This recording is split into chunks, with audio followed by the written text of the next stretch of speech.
মুখে স্বীকার করার নাম ঈমান না বাজার। মুখে তো স্বীকার করাই লাগবে, অন্তর থেকে বিশ্বাস করা লাগবে, কাজে পরিণত করে দেখাই দিতে হবে, নাম হচ্ছে ঈমান। ইকরার বিল লিসান, তাসদিক বিল জিনান, আমলে বিল আরকান, তিনটা সমন্বয় হচ্ছে ঈমান। আমরা শুধু মুখে স্বীকার করি আল্লাহ হায়াতের মালিক, আল্লাহ নবীকে, অন্তরে বিশ্বাস নাই। আর অন্তরে যেহেতু বিশ্বাস পয়দা হয় না, সেই কারণে আমলেও আসে না। যে কথার বিশ্বাস অন্তরে পয়দা না হয় ওইটা আমলে আনা সম্ভব না। কথা ঠিক কিনা? জোরে বলেন ঠিক কিনা? একটু মুখের স্বীকৃতিটা একটু অন্তরে জায়গা দেন বা যান, একটু অন্তরে জায়গা দেন। কি আলোচনা করবো কার? ঈমানের জমিন সেরেকে ভরপুর। কি ভাইজান চলে যাচ্ছেন? কি আলোচনা করবো কার? আফসোস আফসোস, মাছ ধরতে গেছেন, দুলা নিয়ে, আপনাদের দেশে দুলা কয় নাকি? মাছ ধরে ধরে যেটার মধ্যে রাখে ওটারে কি কয়? খালই। খালই, আমার এলাকায়ও খালই কয়। আমি মনে করছি আমি এলাকা বুঝি দুলা কয়। খাইলই নিয়ে গেছেন মাছ ধরতে, খাইলোর তলি হইলো ফুটো। খাইলোর তলি কি? ফুটো।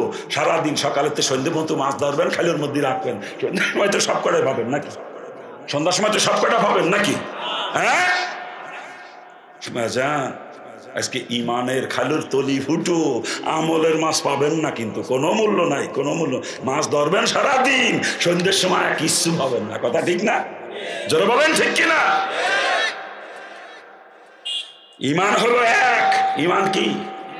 এক। একের পরে শূন্য লাগাবেন 10 হবে, আর একটা শূন্য লাগাইলে 100 হবে, আর একটা লাগাইলে 1000 হবে, আর একটা লাগাইলে 10,000, আর একটা লাগাইলে 1 লাখ, আর একটা লাগাইলে 10 লাখ, আর একটা লাগাইলে 1 কোটি। কথা ঠিক কিনা? যত শূন্য লাগাবেন মর্যাদা বাড়তেই থাকবে, কিন্তু বাম দিক থেকে একটা মুছে দেবেন, যত শূন্যই থাক, ওর কোনো দাম আছে? ওর কোনো দাম আছে? ঈমান হলো এক। আগে এক ঠিক করেন, এরপরে নামাজ পড়বেন 10 হবে, রোজা রাখবেন 100 হবে, হজ করবেন 1000 হবে, যাকাত দিবেন 10,000 হবে। যত নেক আমল আছে করতে থাকবেন, ঈমানের মর্যাদা বাড়তে থাকবে। ঈমান যদি না থাকে, যত নেক আমল করেন না কেন কোনো মূল্য নাই, সব শূন্য। কি কথা ঠিক কিনা? জোরে বলেন ঠিক কিনা? হাতে পায়ে ধরে বলতেছি বাজান, ঈমানকে ঠিক করেন। ওই যে নুরানির ফুলাপান হাদিস পড়ে, 1 নম্বর হাদিস শরীফ, আখলিস দীনাকা ইয়াকফিকা আমালুল কলিল। এই হাদিসটা শোনেন নাই? নুরানির ফুলাপানরা পড়ে, একেবারে প্রথম বর্ষের ছেলেরা পড়ে হাদিস কেনা, শোনেন নাই? হ্যাঁ, নুরানির প্রথম জামাতের ছেলেরা হাদিস কেনা পড়ে, এবং অর্থও বলে দেয়, তোমার ঈমানকে খাঁটি করো, অল্প আমলি নাজাতের জন্য যথেষ্ট হইবে। কি হুজুর? হ্যাঁ, এই জন্য বাজান শিরক মুক্ত ঈমান তৈরি করেন। আপনার তাহাজ্জুদ মারা লাগবে না, নফল রোজা রাখা লাগবে না, নফল সাদকা করা লাগবে না, নফল হজ করা লাগবে না। এই খাঁটি ঈমান তৈরি করেন, শিরক মুক্ত ঈমান তৈরি করেন, ফরজের উপর অটল থাকবেন, আপনি জান্নাতে। কি কথা ঠিক কিনা? আর ঈমানের জমিন যদি শিরকের আগাছায় ভরপুর থাকে, ও যতই আমল করেন ফসল পাবেন না বাজান, ফসল পাবেন না। কি কথা ঠিক কিনা? জোরে বলেন। আগে ঈমানি রোগের ট্রিটমেন্ট করতেছি, একটার পর আমলের রোগের ট্রিটমেন্ট হবে ইনশাল্লাহ। আমি বাজান ডাক্তার, আমি বক্তা না। বক্তারা করে বয়ান, আমি করি চিকিৎসা। বক্তারা করে ওয়াজ, আমি করি ওয়াশ। যেখানে মুসলমানের ঘা সেখানে মলম লাগানোর চেষ্টা করব। আগে ঈমানের ঘাকে ভালো করার চেষ্টা করতেছি, কিন্তু ঈমানের ভিতরে যেই পরিমাণে শিরক, বর্তমানে মুসলমানের যেই পরিমাণে শিরক, ঈমানের জমিনে যেই পরিমাণে আগাছা জন্মাইছে, খালি ঈমানের আলোচনা যদি 3 বছর এক জায়গা করি তবু শেষ করতে পারবো না। এমন অবস্থা বর্তমান মুসলমানের ঈমানের। ঈমানদার আছে বলে সমাজ আমার মনে হয় না, না থাকলে আবার দুনিয়া চলতো না। আছে কিছু ইল্লা মাশাআল্লাহ, তবে সংখ্যা খুব সীমিত। লাখে 1 জন পাওয়া যাবে কিনা তাও সন্দেহ আছে। কি কথা কন না? জোরে বলে। আল্লাহ পাক আমাদেরকে হেফাজত করুন। শুধু আল্লাহ সম্পর্কে বিশ্বাস করা ঈমানের শেষ কথা নয়। গায়েবের যত খবর নবী রাসূলুল্লাহ নিয়ে আসছে, সমস্ত খবরকে 100 ভাগের 100 ভাগ বিশ্বাস করা লাগবে। এর নাম হচ্ছে ঈমান। ঠিক কিনা? জোরে বলেন ঠিক কিনা? আচ্ছা, ফেরেশতাদেরকে কি ডাকা হয় দেখছেন? একটু বলেন তো, ফেরেশতাদেরকে কি ডাকা হয় দেখছেন? বলেন, দেখছেন কেউ কোনোদিন? ফেরেশতারাও গায়েবে বিশ্বাস করেন? আমার 2 কাঁধে 2 জন বসে আছে, বিশ্বাস হয়? কিরামান কাতিবিন, নাম কি? কিরামান কাতিবিন, 2 জন 2 কাঁধে বসে আছে, 24 ঘন্টা মনিটরিং করতেছে আমাকে। আমার প্রতিটা পদক্ষেপ লিপিবদ্ধ হইতেছে, আমার থুতু ফেলাটাও লিপিবদ্ধ হইতেছে, আমার প্রতিটা শ্বাস প্রশ্বাস লিপিবদ্ধ হইতেছে, আমার প্রতিটা কথা কাজ সব লিপিবদ্ধ হইতেছে। ঠিক না? জোরে বলে। বিশ্বাস করেন এগুলা? বিশ্বাস করেন? কাজ কলা কত মিথ্যে কথা কবেন আর, হ্যাঁ? এটা যদি অন্তরে বিশ্বাস পয়দা হতো, দুইজন ফেরেশতা আমাকে মনিটরিং করতে 24 ঘন্টা, আমি ব্যবসা করতে যে মালের ভিতরে ভেজাল ঢুকাইতে পারতাম না কোনোদিন, ওজনে কম বেশি করে বেচা কিনা করতে পারতাম না, মিথ্যা কথা বলে মাল বিক্রি করতে পারতাম না, ঠিক কিনা? চাকরি করতে যে টেবিলের তলতে কামাই করতে পারতাম না, কি কথা ঠিক না? এক কথায় যত গভীর রাত্রি হোক, যত অন্ধকার রজনীতেই হোক না কেন, যত নির্জনতার মধ্যেই হোক না কেন, আমি কোনো অন্যায় কাজের কাছেও যাইতে পারতাম না, কোনো গুনার কাজ করতে পারতাম না। যদি বিশ্বাসটা অন্তরে পয়দা হতো, দুজন ফেরেশতা আমাকে 24 ঘন্টা মনিটরিং করতেছে। এগুলো মুখে স্বীকার করি, অন্তরে জায়গা দিতে পারি নাই, তাই তো আজকে আমার পরিবর্তন নাই। অন্তর থেকে বিশ্বাস করলে আমি সোনার মানুষ হয়ে যাইতাম, জিন্দেগি যেভাবে চলতেছে এই চলার পথের গতি পরিবর্তন হয়ে যাইতো, ঠিক কিনা?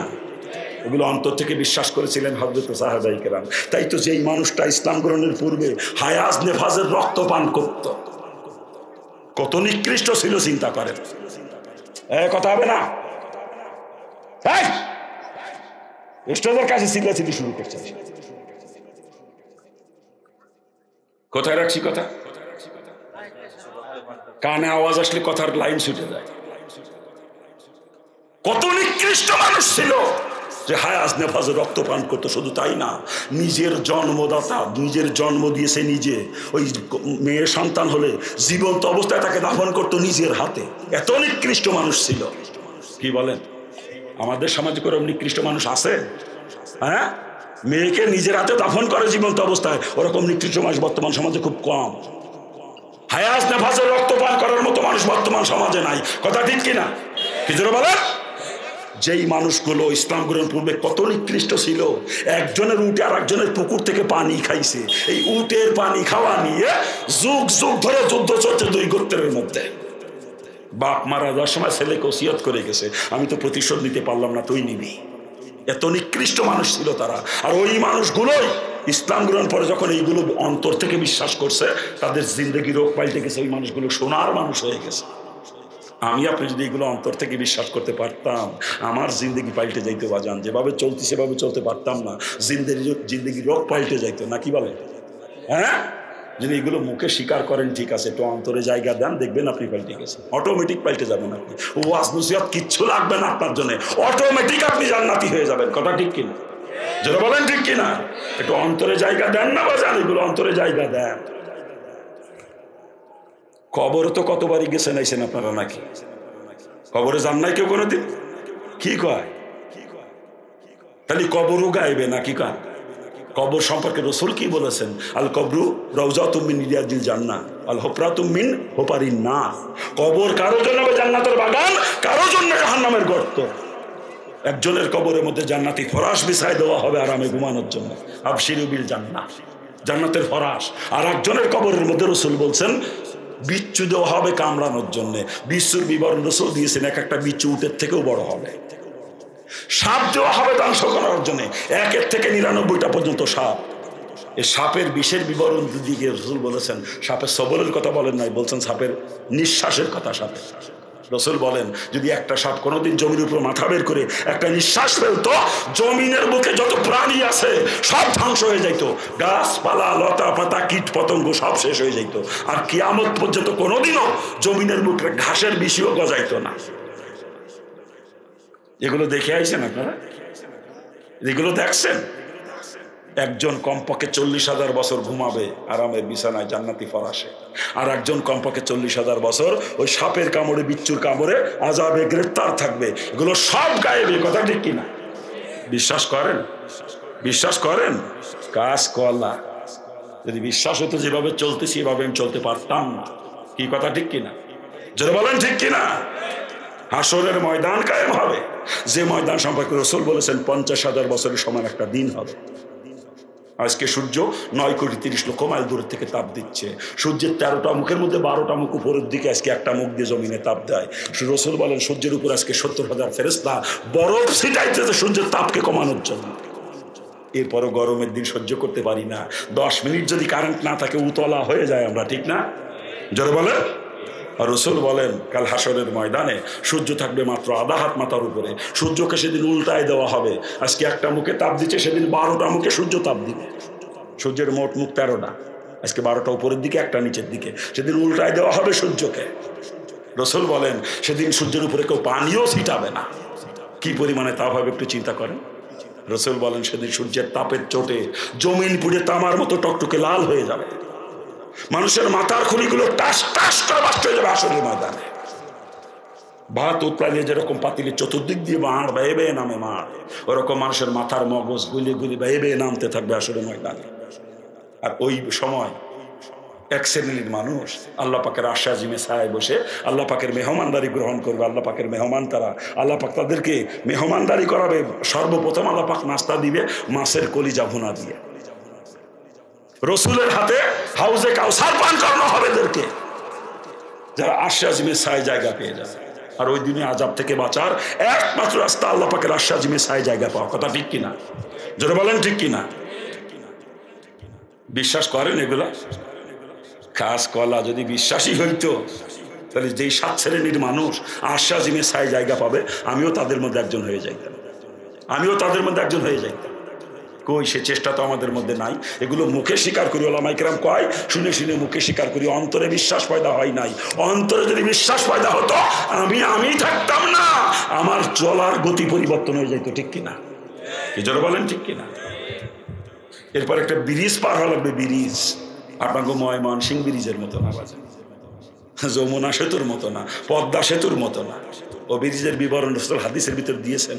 একজন মানুষ যদি একাধারে 30,000 বছর চলতে থাকে বিরামহীনভাবে 30,000 বছর একজন মানুষ চলবে, যত দূরে যাইতে পারবে তার থেকেও লম্বা হবে ব্রিজটা। রসুল বলেন ব্রিজটা হবে চুলের থেকেও চিকন, খোরের থেকেও ধার। রসুল বলেন ব্রিজের পাশে কোনো ধরনই দেওয়া নাই, ধরে ধরে পার হবেন এরকম কোনো ব্যবস্থা নাই।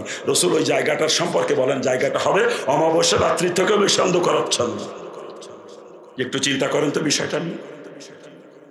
অমাবস্যা রাত্রি থেকেও বেশি অন্ধকার, নিকো আশকালো অন্ধকার। ওই অন্ধকারের মধ্যে চুলের থেকেও চিকন, খুরের থেকেও ধার, যে ব্রিজের পাশে কোনো ধরনই দেওয়া নাই, ওই ব্রিজের উপর দিয়ে আমাকে আপনাকে এই গাড়ি চালায় পার হতে হবে। একটু চিন্তা করেন তো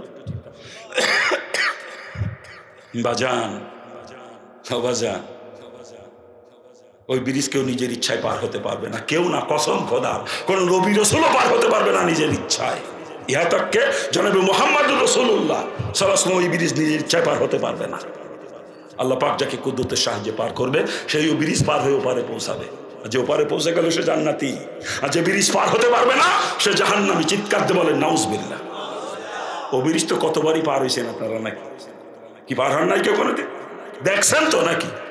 দেখেনও নাই, নাম শুনছেন। কি নাম জানো? কি নাম জানো? ও ব্রিজকে আমাদের সামনে না পিছনে? ও ব্রিজ কি সামনে না পিছনে? আর ওই ব্রিজ পার হওয়ার একমাত্র হাতিয়ার হলো 5 ওয়াক্ত নামাজ। রসুল বলেন যেই ব্যক্তি 5 ওয়াক্ত নামাজ সময় মতো গুরুত্ব সহকারে আদায় করবে, আমার আল্লাহ তাকে বিজলির আকারে ওই ব্রিজ পার করে দেবে, বিজলির আকারে। হাদিসের মধ্যে রসুল বিজলি শব্দটা উল্লেখ করেছেন যাতে উম্মতের বুঝতে সহজ হয়। বিজলি যেমন আকাশের এক কোনায় চমকায়, মুহূর্তের মধ্যে এক কোনায় যায়, সে সব দেখা যায় না। একজন 5 ওয়াক্ত নামাজ করবে না। কি কথা ঠিক কিনা? যারা বলেন ঠিক কিনা? হকুল ইবাদের ব্যাপারে খুব সতর্ক বাজান, খুব সতর্ক, খুব সতর্ক। জীবনে যদি কোনোদিন কারো হক নষ্ট করে থাকেন, ওই মামলা নিষ্পত্তি দুনিয়া থেকে করে যায় যদি জাহান্নাম থেকে বাঁচতে মন চায়, না কিয়ামতের মাধ্যমে হকুল ইবাদের মামলায় ঠেকছেন কিনা আপনি জাহান্নামে। সেদিন কোনো নবীরও ক্ষমতা নাই আপনাকে জাহান্নাম থেকে বাঁচাবে, কোনো নবীও পারবে না, মনে রেখে দিন। আর কিয়ামতের দিন কেউ হকুল ইবাদের মামলা থেকে মাপও করবে না। কি মাপ করবে সেদিন? কেউ মাফ করবে? আরে যেদিন একটা নেকি দিয়ে কেউ সাহায্য করবে না। মা বাপ সন্তানকে অস্বীকার করবে একটা নেকি দেওয়ার ভয়তে, সন্তান মা বাপকে পরিচয় দিবে না একটা নেকি দেওয়ার ভয়তে, স্বামী স্ত্রী পরস্পরকে চিনবে না একটা নেকি দেওয়ার ভয়তে, বন্ধু বন্ধুর কাছেও আসবে না নেকি দেওয়ার ভয়তে। একটা নেকি যেদিন কেউ সাহায্য করবে না, ওদিন হকুল ইবাদের মামলা থেকে কেউ রেহাই দিবে? কেউ রেহাই দিবে? এই জন্য বাজার পাও ধরেছি যদি কোনো কায়দায় কারো হক নষ্ট করে থাকেন, ওই মামলা নিষ্পত্তি দুনিয়ার থেকে করে যায় যদি জাহান্নাম থেকে বাঁচতে মন চায়। আর না হলে হকুল ইবাদের মামলায় ঠেকছেন কিনা আপনি জাহান্নাম, মনে রেখে দিয়ে। হ্যাঁ, যদি নেকি বেশি থাকে কিয়ামতের দিন নেকি দিয়ে হক আদায় করা লাগবে, সেদিন টাকা পয়সা থাকবে না। আজকে এক দোকানদারের 50 টাকা মাইরি খাইছেন, 10 বছর আগে বাকি সদাই করছিলেন ফুলবাড়িয়া বাজারে যে এক দোকানের 50 টাকার বাকি সদাই। এরপরে ফুলবাড়িয়া বাজারে যাই দোকানের সামনে যান নাই, অন্য পার্তে ঘুরিয়ে গেলে বাজার করে চলে আইছেন, দোকানদার সাথে দেখাই দেন নাই। কিছুদিন পরে দোকানদার বুঝে গেছে আপনার কাছে টাকা পাবে। আপনি বলেন নাই অন্তরে হাত লাগান, আপনার মনে আছে, অন্তরে হাত লাগান আপনার মনে আছে, কিন্তু দোকানদারের টাকাটা পর্যন্ত দেন নাই, দিয়ে আর নিয়ে তো নাই। নিয়ে থাকলে তো কবেই দিয়ে দিতেন। ও বাজান, দুনিয়াতে দেন আর না দেন, কিয়ামতে দেওয়াই লাগবে, মাপ নাই। আর সেদিন টাকা পয়সা থাকবে না, দেওয়া লাগবে নিয়ে কি দেওয়া লাগবে, কতটুকু পরিমাণে দিতে হবে রাসূল হাদিস মধ্যে জানাই দিয়েছেন পরিষ্কার করে। 1 দিরহাম, আরবের 1 দিরহাম সমান ওই জামানায় আমাদের দেশে ছিল 94.31 পয়সা পরিমাণে। রাসূল বলেন 1 দিরহাম পরিমাণে কেউ কারো যদি হক নষ্ট করো, এর পরিবর্তে কিয়ামতের দিন কমপক্ষে 700 রাকাত কবুল নামাজের নেকি দিয়ে দিতে হবে। 4.5 আনার পরিবর্তে 700 রাকাত কবুল নামাজের নেকি। তার দোকানদারের 50 টাকার পরিবর্তে কত নেকি দেওয়া লাগবে? যে একজন গাছের থেকে ডাব চুরি করে খাইছেন, তার দাম বাজারে 70 টাকা, ওর পরিবর্তে কত নেকি দেওয়া লাগবে? ওই যে টমেটো চুরি করে খাইছেন খেতের থেকে, খিরেই চুরি করে খাইছেন, গাছের আম চুরি করে খাইছেন, কাঁঠাল চুরি করে খাইছেন, ওর দাম কত বাজারে? হিসেব মিলিয়ে কবর যাইয়েন। 4.5 আনার পরিবর্তে 700 রাকাত কবুল নামাজের নাকি হিসেব মিলিয়ে যাইয়েন বাজার। ওর পুকুরের মাছ চুরি করে খায় বদমাইশ, ওর মুরগি চুরি করে খায়, ওর কবুতর চুরি করে খায়, এগুলো হিসেব করে যাইয়েন কবরে যাওয়ার আগে। সব বুঝে দেওয়া লাগবে, মাপ নাই। হকুল ইবাদের ব্যাপারে কোনো সৈয়দ বলা বলি চলবে না, কোনো সৈয়দ বলা বলি চলবে না হকুল ইবাদের ব্যাপারে। শুধু এগুলাই না, হকুল ইবাদ আরো আছে, বলবো। ওই যে ব্যবসা করতে যে মালের ভিতরে ভেজাল ঢুকে যার কাছে বিক্রি করছেন তার হক নষ্ট করছেন। ওজনে কম বেশি করে যার সঙ্গে বেচা কিনা করেছেন তার হক নষ্ট করছেন। মিথ্যা কথা বলে যার কাছে মাল বিক্রি করছেন তার হক নষ্ট করছেন।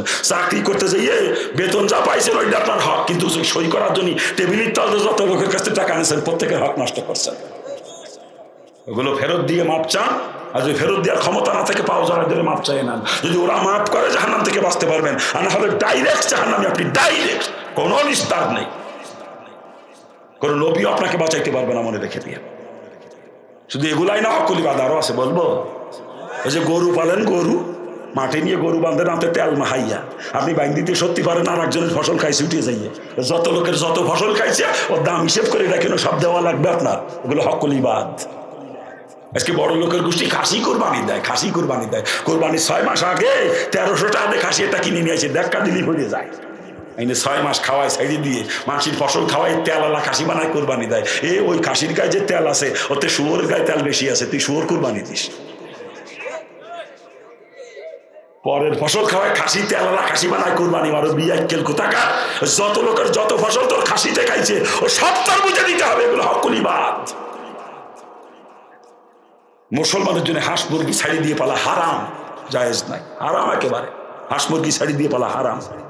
যত লোকের যত ফসল খাবে ও সব তোর বুঝিয়ে দেওয়া লাগবে। তোর হাঁস মুরগিতে যত লোকের যত ফসল বুঝিয়ে দেওয়া লাগবে। কবুতরের খোপের দরজা খুলে দেন সকালবেলায়, ঘুম থেকে উঠে ঝাঁক ধরে উঠে যায়, কাত্তা খাই আসে, হিসাব করেছেন কোনোদিন? সব বুঝে দেওয়া লাগবে, সব। হাঁস মুরগি পালবেন, কবুতর পালবেন, আটকায় পালতে হবে যাতে বাইরে যাইতে না পারে, কারোর ক্ষতি করতে না পারে। এগুলো হকুল ইবাদ। শুধু এইগুলাই না, হকুল ইবাদ আরো আছে, বলবো। হ্যাঁ, যাবেন ফুলবাড়িয়ায়, উঠিছেন অটোতে মহিলা একজন আগের থেকে বসা রয়েছে, উঠে তার পাশে বইছেন। যে এই অটোতে জাকি লাগে, জাকির তালে তালে মহিলার বগলের তল থেকেই মারেন আপনি। ওই মহিলার তো হক নষ্ট করছেন, ওই মহিলা যেই বেটার স্ত্রী তারও হক নষ্ট করছেন। ওই মহিলার পা ধরেও মাপ চাওয়া লাগবে, এই বেটার পা ধরেও মাপ চাওয়া লাগবে। ওরা যদি মাপ করে জান্নাতে যেতে পারবেন, আর ওরা যদি মাপ না করে আপনি জাহান্নামী, আপনি জাহান্নামী, আপনি জাহান্নামী। শুধু এইগুলাই না, হকুল ইবাদ আরো আছে, বলবো। ওই যে ভাইয়ের আসনের বোনের সম্পত্তির ভাগ দেয় না, কায়দা কৌশল করে নিজের নামে রেকর্ড করে না, কি কথা ঠিক না? বোনে যে জায়গা ভাগ পাবে সেই জায়গায় বাড়ি বানায়, ঘর উঠে একটা। কারণ বোন এসে চেয়ারম্যানের কাছে, মেম্বারের কাছে কান দেয়, আমার বাপের সম্পত্তি তো আমার বঞ্চিত করতেছে, চেয়ারম্যান সব বিচার করে দেন। আর ওই যে ভাই, ওই বদমাইশ তলে তলে চেয়ারম্যানের কিছু মারিয়ে দেয়। চেয়ারম্যান বোনেরও বোঝায়, তোরই তো ভাই, যাবে কোন জায়গা, ঘর খান ভাঙ্গে ফেলবে।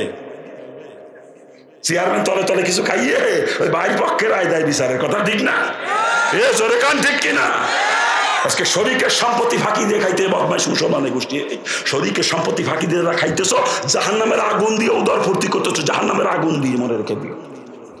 একেবারে ডাইরেক্ট জাহান্নামে যাবি, ডাইরেক্ট, কোনো নিস্তার নাই। খালি ভাইরা বোনেরে ফাঁকি দেয় তা না, বর্তমান বাপেরাও মেয়েরে ফাঁকি দেয়। ঠিক আছে, ছেলে একটা, মেয়ে 3টে, আমার কাছে মনে হয় ছেলেটা নিজে জন্ম দিয়েছে, আর মেয়ে 3 অন্য লোকের স্ত্রী ফাটের মধ্যে ডুবে দিয়ে গেছে। নাউজুবিল্লাহি মিন যালিক। ওর আচরণে তাই প্রমাণ হয়, আচরণে তাই প্রমাণ হয়। টাকা পয়সার তো অভাব নাই, যাবে হজ করতে, হজের টাকা জমা দেওয়া হয়ে গেছে, আর মনে মনে চিন্তা করে যাবো তো, যদি ফিরে আসতে না পারি, এক পয়সা করে থুয়ে যায়। তাড়াতাড়ি করে কি মেয়েগুলোর ফাঁকি দিয়ে জমি জায়গা ছেলের নামে দলিল করে থুয়ে কোনাকুনি চলে যায় পশ্চিমবঙ্গ। মক্কা মদিনাতে ঘুরে আসে, নামের সাথে লাগায় আলহাজ। ওরে ঠেলা রে, হাজি সাহেব না করলে সেইটি আগুন হয়। আমি কই সারা দুনিয়ার মানুষ তোরে কয় হাজি, আমি আজকে কয়ে গেলাম তুই 1 নাম্বারের পাজি।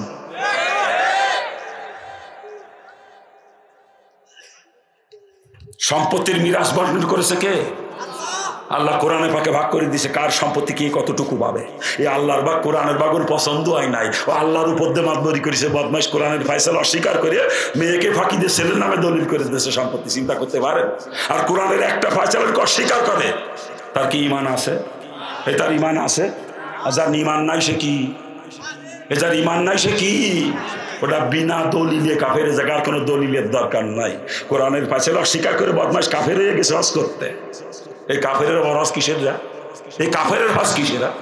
আল্লাহ না করুক, এই যে কোরআনের ফয়সালা অস্বীকার করেছে, এই অবস্থা যদি মারা যায় তওবা না করে, কসম খোদার, ও হাজি সাহেব বলি কাফের অবস্থা মরবে, ও তবলিগের মোবাইলে বলি কাফের অবস্থা মরবে, ও সরমুনার মুড়ি বলি কাফের অবস্থায় মরবে।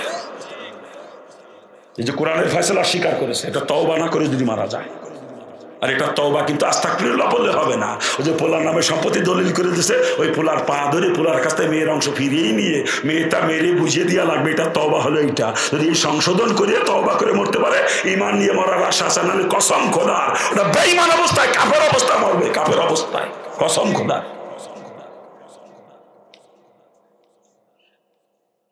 আবার ওতে বুদ্ধিমান আরো আছে। আল্লাহ পাক 3টে মেয়ে দিয়েছে, একটাও ছেলে দেয় নাই। আল্লাহ পাক কাউরে ছেলে দেয়, মেয়ে দেয়, কাউরে শুধু মেয়ে দেয়, কাউরে শুধু ছেলে দেয়, কাউরে কিছুই দেয় না। কথা ঠিক না? কি জোরে কান? ওরে খালি মেয়ের সন্তান দিয়েছে 3টে, ছেলে নাই। আর যার মেয়ের সন্তান, শুধু ছেলে সন্তান নাই, শুধু মেয়ের সন্তান, তার সম্পত্তিতে ভাতিজাদের অংশ আছে না? এই অংশ দিয়েছে কে? এই অংশ দিয়েছে কে? ওই বদমাইশ আল্লাহতে বড় বুদ্ধিমান। ও চিন্তা ভাবনা করে দেখলো মরার পরে ভাতিজারা ভাগ নিয়ে যাবে না, মরার পর যারা ধরতেই না পারে, ভাই সে তাকে ভাগ্য করে মেয়ে জামার নামে লিখে দেয় বদমাইশ। আল্লাহতে বড় বুদ্ধিমান বদমাইশ। আর আল্লাহতে বড় বুদ্ধিমান সে, ওটা তো ডবল কাফের ওই বদমাইশ না। আপনার কথা সে সব করে না, আমার এলাকা করে, তাই শোনাইতেছি আপনাদেরকে। এই এলাকার মানুষ এত খারাপ না, এরা ভালো আছে। কি কন? হ্যাঁ, খারাপ লাগতেছে আপনাদের? খারাপ লাগে বাজান? খারাপ লাগারই কথা এগুলো, কসম খোদার। খারাপ লাগার জন্য বলতেছি না, আমারে গাইলো জম্বের গাইল, আমার কোনো অসুবিধা নাই। আপনার পাও ধরেছি, আপনার পাও ধরেছি। যদি কোনো কায়দায় কারো হক নষ্ট করে থাকেন আর জাহান্নাম থেকে বাঁচতে মন চাই, ওই বাংলাদেশ প্রতি দুনিয়ার থেকে করেন না। কিয়ামতের মাদানে হকুল ইবাদের মারবে, ঠেকছেন কিনা জাহান্নামে? কোনো নিস্তার নাই, কোনো নিস্তার। সেদিন কেউ মাফ করবে না, কেউ না। আল্লাহ পাক সকলকে বোঝার এবং আমলের তৌফিক দান করুন। জোরে কর না।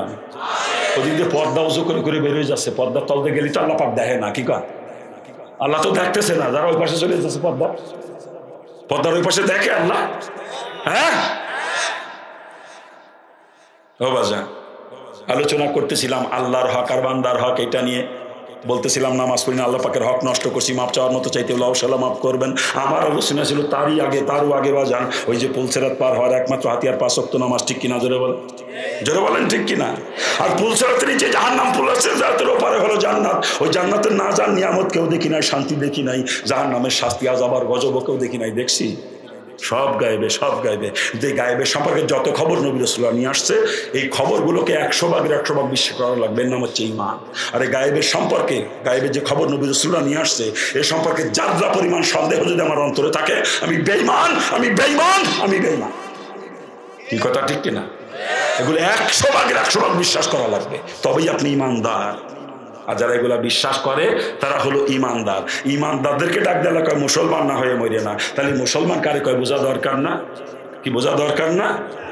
হ্যাঁ, ও বাজান, বাপের নাম আব্দুর রহিম, আমার নাম আব্দুল খালেক, এই কারণে আমি মুসলমান হয়ে গেছি এরকম না। তাই যদি হওয়া যাইতো, একজনের বাপ ডাক্তার, পোলা মেডিকেল কলেজের বারান্দায় যাই নাই কোনোদিন, সেও দাবি করতে পারতো আমার বাপ ডাক্তার, আমিও ডাক্তার। এরকম দাবি করলে মানবেন? তার দাবি আপনারা কি মানা যাবে? একজনের বাপ উকিল, ওলা কোনোদিন ল কলেজের বারান্দা দিয়েও চলাফেরা করে নাই, সেও দাবি করতে পারত আমার বাপ উকিল আমিও উকিল। দাবি করলে মানবেন? হ্যাঁ, ডাক্তারের পোলাকে আমরা তখনই ডাক্তার হিসেবে মানবো যখন সে নিজে মেডিকেল সায়েন্স পড়ে লেখাপড়া করবে, ডাক্তার বিদ্যা অর্জন করবে, ঠিক কিনা? উকিলের পোলাকে তখন উকিল হিসাবে গ্রহণ করব যখন সে নিজে LLB কমপ্লিট করবে, ল পাস করবে, উকিলাতি বিদ্যা অর্জন করবে, ঠিক না?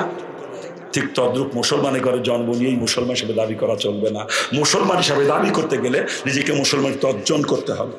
আর যতক্ষণ আমি মুসলমান অর্জন করতে না পারবো, সমাজের মানুষ যদিও আমার মুসলমান বলে মানবে, বাংলাদেশ সরকার আদমশুমারির খাতায় নামটা আমার মুসলমানের দপ্তরে ঠিকই থাকবে, কিন্তু আল্লাহ পাকের দপ্তরে অতক্ষণ আমি মুসলমান না যতক্ষণ আমি মুসলমান অর্জন করতে না পারবো।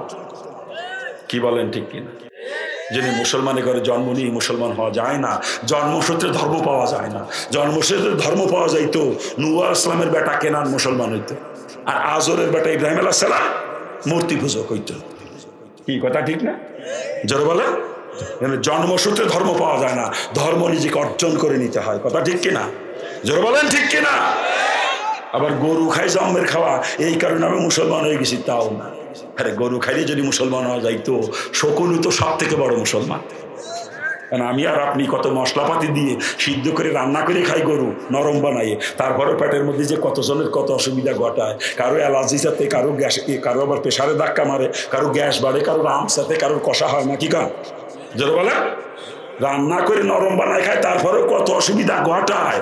আর ও বেচারা শকুন কিন্তু কাঁচা খাই হজম করে। গরু খাইলে যদি মুসলমান হওয়া যাইতো, শকুন আমার আপনার থেকে বড় মুসলমান হইতো। আরে বর্তমানে হিন্দুরা জন্মের খাওয়া খায়, গরু জন্মের খাওয়া খায়, প্রকাশ্যে খায় না, গোপনে খায়। ওই দেখবেন কুরবানি আসার 10-12 দিন আগে বন্ধু বান্ধবরা দাওয়াত দেয়, এই কোরবানির দিন তোকের বাড়ি যাবানে, কিন্তু তবে রাতে একটু গভীরই যাবানে, যাতে কেউ না দেখে। কোরবান দিন আপনার বাড়ি 2 জন বন্ধু আছে, একজন মুসলমান একজন হিন্দু। ওই মুসলমানের কোরবানি গোস্ত দিয়ে খানা দিয়েছেন আপনি, প্রথমে 2 টুকরো গোস্ত দেন, ফিরে আর 1 টুকরা দিতে যাবেন, ওকে আর দিস না পারতেছি না, কিন্তু হিন্দুর সামনে দিয়ে দেন 1.5 কেজি 2 কেজি, সেটি দেয় একা। কি কথা ঠিক না? তা গরু খাইলে যদি মুসলমান হবে, ওগুলো সবই মুসলমান। কি কথা কান না? গরু খাইলেই মুসলমান হওয়া যায় না বাজান। আবার সেনুর মাথা কাটছে মিলে আমি মুসলমান হয়ে গেছি, এরকম। সেনুর মাথা কাটা বোঝেন আপনারা?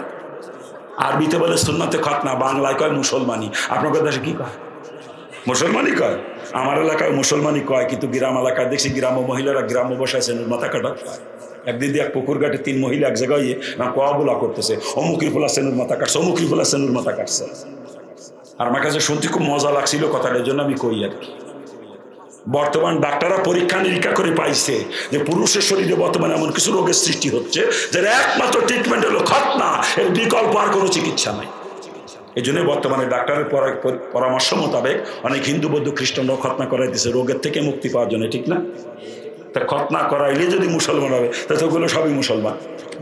কি কথা কন না কেন? হ্যাঁ, এই জন্য বাজান, গরু খাইলেই মুসলমান হওয়া যায় না, মুসলমানের ঘরে জন্ম নিলেই মুসলমান হওয়া যায় না, খতনা করাইলেই মুসলমান হওয়া যায় না। মুসলমানের সাইজ একটু আলাদা। উপযুক্ত সমাজ যদি স্টেজে দিত, মুসলমান বানায় থুয়ে যেতাম আপনাকে আজকে। কিন্তু আমার কোন কাদার মুসলমান চিনি তো আপনাকে, ভালো চিনি। এই 33 বছর ধরে আপনাকে দেখতেছি, 33 বছর ধরে। হিন্দু থাকতে কোরআন হাদিস পড়ে মুসলমানের যে চেহারা পাইছিলাম কোরআন হাদিসে, যে চরিত্র দেখছিলাম মুসলমানের, সেই চরিত্রে মুসলমান, সেই চেহারার মুসলমান একজন নাই বর্তমান সমাজে, একজন নাই। আপনারা খালি গরু খাইয়ে আর সেনুর মাথা খাইতে মুসলমান দাবি করেন। ইসলামের রস্যই কারণ না আপনাদের মধ্যে, ইসলামের রস্যই কারণ নাই। না, আপনারা যা করেন এগুলো মুসলমানের কাজ না, মুসলমান এগুলো করতে পারে না কখনো। মুসলমান বানায় থুয়ে যেতাম সময় মতো যদি স্টেজে দিত।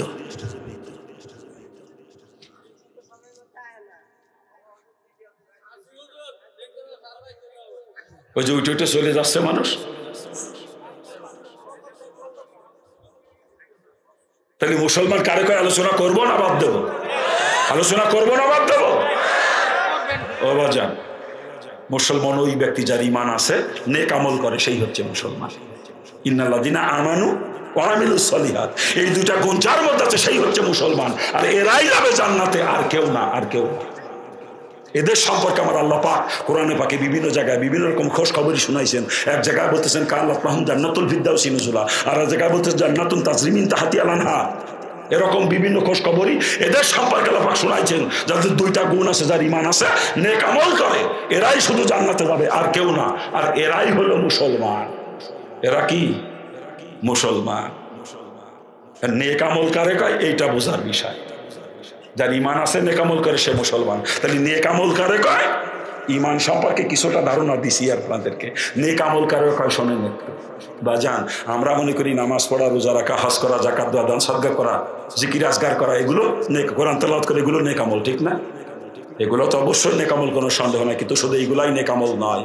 একজন মুসলমান তার হায়াতের শুরু থেকে নিয়ে মৌতের আগ মুহূর্ত পর্যন্ত যা কিছু করবে দুনিয়াতে, সবই তার নেক আমল হবে, যদি সেটা রাসূলের তরিকায় হয়।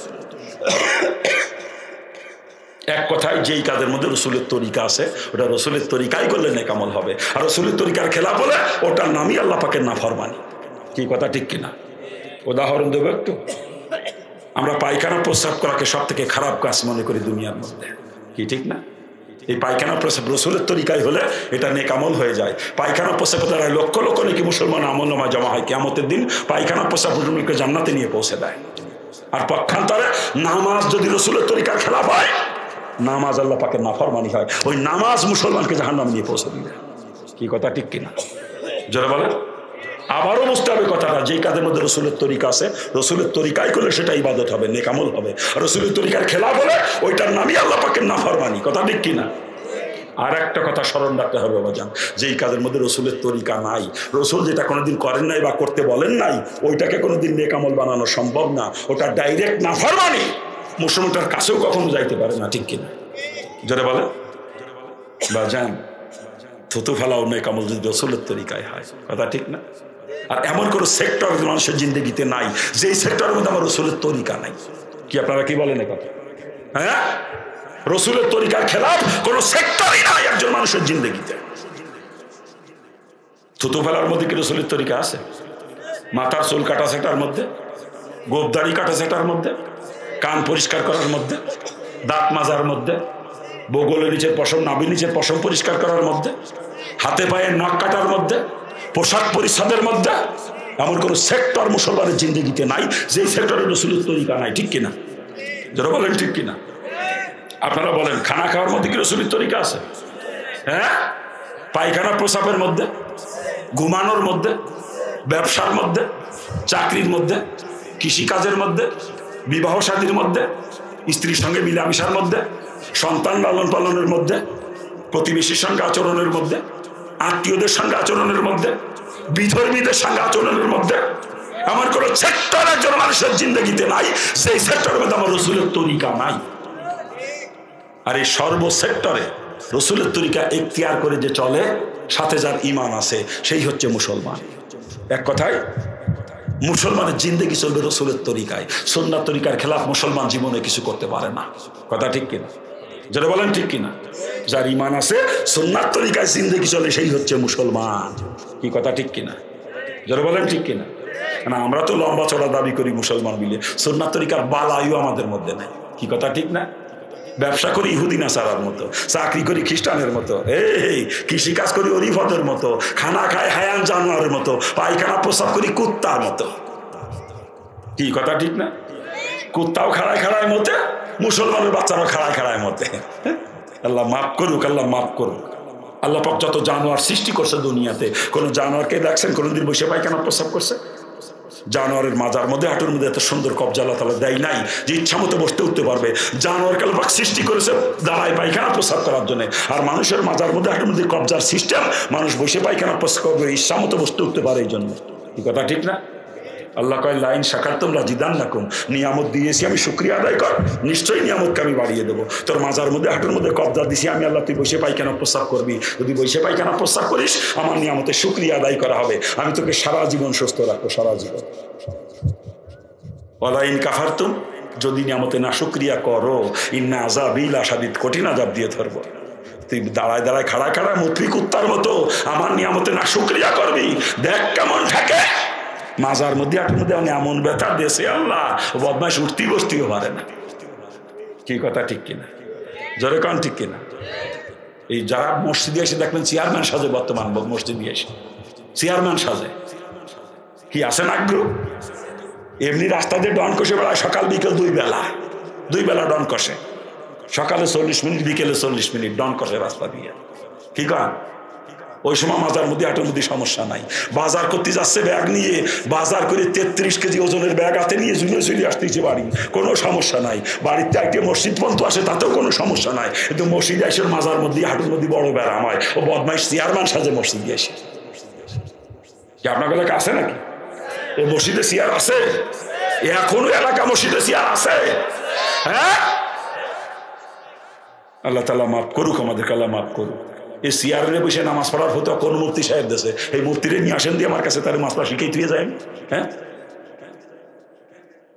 শরীয়ত কি বলছে? তুই অসুস্থ, দাঁড়ায় পড়তে পারতেছ না, জমিনে বসে পড়ো নামাজ। আরো অসুস্থ, বসেও পড়তে পারতেছ না জমিনে, শুয়ে ইশারার সঙ্গে পড়ো। চেয়ারে বসে নামাজ পড়তে আল্লাহ শরীয়ত কোন জায়গায় বলে নাই, কথা ঠিক কিনা? জোরে বলেন ঠিক কিনা? চেয়ারে বসে নামাজ পড়ার কথা শরীয়তে কোথাও বলে নাই। চেয়ারে বসে নামাজ পড়লে নামাজই হবে না। এতদিন যারা চেয়ারে নামাজ পড়েছেন, যত ওয়াক্ত নামাজ পড়ছেন, প্রত্যেক ওয়াক্তের নামাজ আবার কাজা দৌড়ায় পড়তে হবে, কাজা দৌড়ায় পড়তে হবে। চেয়ারে বসে নামাজ পড়লে নামাজ হবে না। আপনি অসুস্থ, জমিনে বসে পড়েন, চেয়ারে বসতে দাঁড়ায় পড়তে পারতেছেন না, জমিনে বসে পড়েন। আপনার সেজদা দিয়া লাগবে এমন তো কোনো কথা নাই, শুয়ে ইশারার সঙ্গে নামাজ পড়লে নামাজ হয়ে যাবে, শুয়ে ইশারার সঙ্গে পড়লে। তো চেয়ারে বসে নামাজ পড়লে নামাজ হবে না। কাতার সোজা করা কি? নামাজের কাতার সোজা করা কি? ওয়াজিব। ওয়াজিব ওয়াজিব তরক হইলে নামাজ হয়? চেয়ারে বসে যারা নামাজ পড়ে কাতার সোজা হয় কোনোদিন? কাতার সোজা করতে বডি দিয়ে না ভার গোড়ালি দিয়ে? বডি দিয়ে না ভার গোড়ালি দিয়ে? ও যখন চেয়ারে বসে নামাজ পড়ে, ভার গোড়ালি থাকে কোন জায়গা? কাতার সোজা হয়? ভার গোড়ালি কোন জায়গা থাকে? বডি সোজা আছে কাতারের, কিন্তু ভার গোড়ালি কোন জায়গা? আবার যখন দাঁড়ায় যে লোকগুলো নামাজ পড়তেছে, ওরা যখন বৈঠকে বসে, তখন ওদের বডি কোন জায়গা আর ওর বডি কোন জায়গা? চেয়ারওয়ালার বডি কোন জায়গা? হ্যাঁ, পার গোড়ালি ঠিক করে দাঁড়াবে দিয়ে, চেয়ার পিছনে দিয়ে বসবে চেয়ারে, পার গোড়ালি ঠিক করে কাতার সোজা করে। কিন্তু পিছনের কাতারের লোক কেন নামাজ পড়বে? ও চেয়ার তো পিছনে। হ্যাঁ, ওই পিছনে কাতার লোক শেষ দাঁড়তে উঠবে, ও চেয়ার মাথায় বাদায় নিয়ে ঠেলে উঠবে। যত মসজিদে যত চেয়ার আছে ওগুলো ভাঙ্গি ফেলাই দেবেন, সব ভাঙ্গি ফেলাই দেবেন। আল্লাহ পাক সকলকে বুঝ দান করুক। জোরে কর না আমিন। আরে জোরে কর না আমিন। ওর মাজায় ব্যথা, হাঁটু ব্যথা, তেমনি এমনি খোঁজ নিয়ে দেখেন, এই যত লোক চেয়ারম্যান সাজে মসজিদে এসে, ওগুলো যৌবন কালে খাড়ায় খাড়ায় মুতিছে। এই জন্য আল্লাহর মাজার মধ্যে হাঁটুর মধ্যে ব্যারাম দিয়েছে, বোঝেন না? নিয়ামতে না শুক্রিয়া করছে, এই জন্য আল্লাহ চাই। আগে তো নামাজ কালাম পড়িনি, যৌবন কালে নামাজ কালামের দাঁড় হয়ে যায়নি।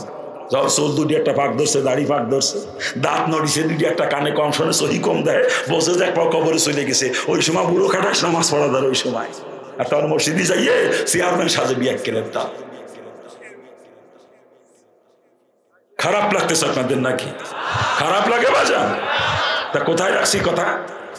বলতেছিলাম প্রস্রাব করে কুত্তার মতো খাড়াই খাড়ায়। আল্লাহ কয় উলাইকা কালান আম, ওগুলো চতুষ্পদ জানোয়ার। কিলা কয়? কিলা কয়? আল্লাহ কয় না রে, কুত্তারও তো আদব আছে। কুত্তা এক ঠ্যাং উঁচা করে মতে, আর এক ঠ্যাঙে মুত লাগে। আর ওরে বানাইছি মানুষ, ও দাঁড়ায় মিতে দুই ঠ্যাঙে মুত লাগাইল।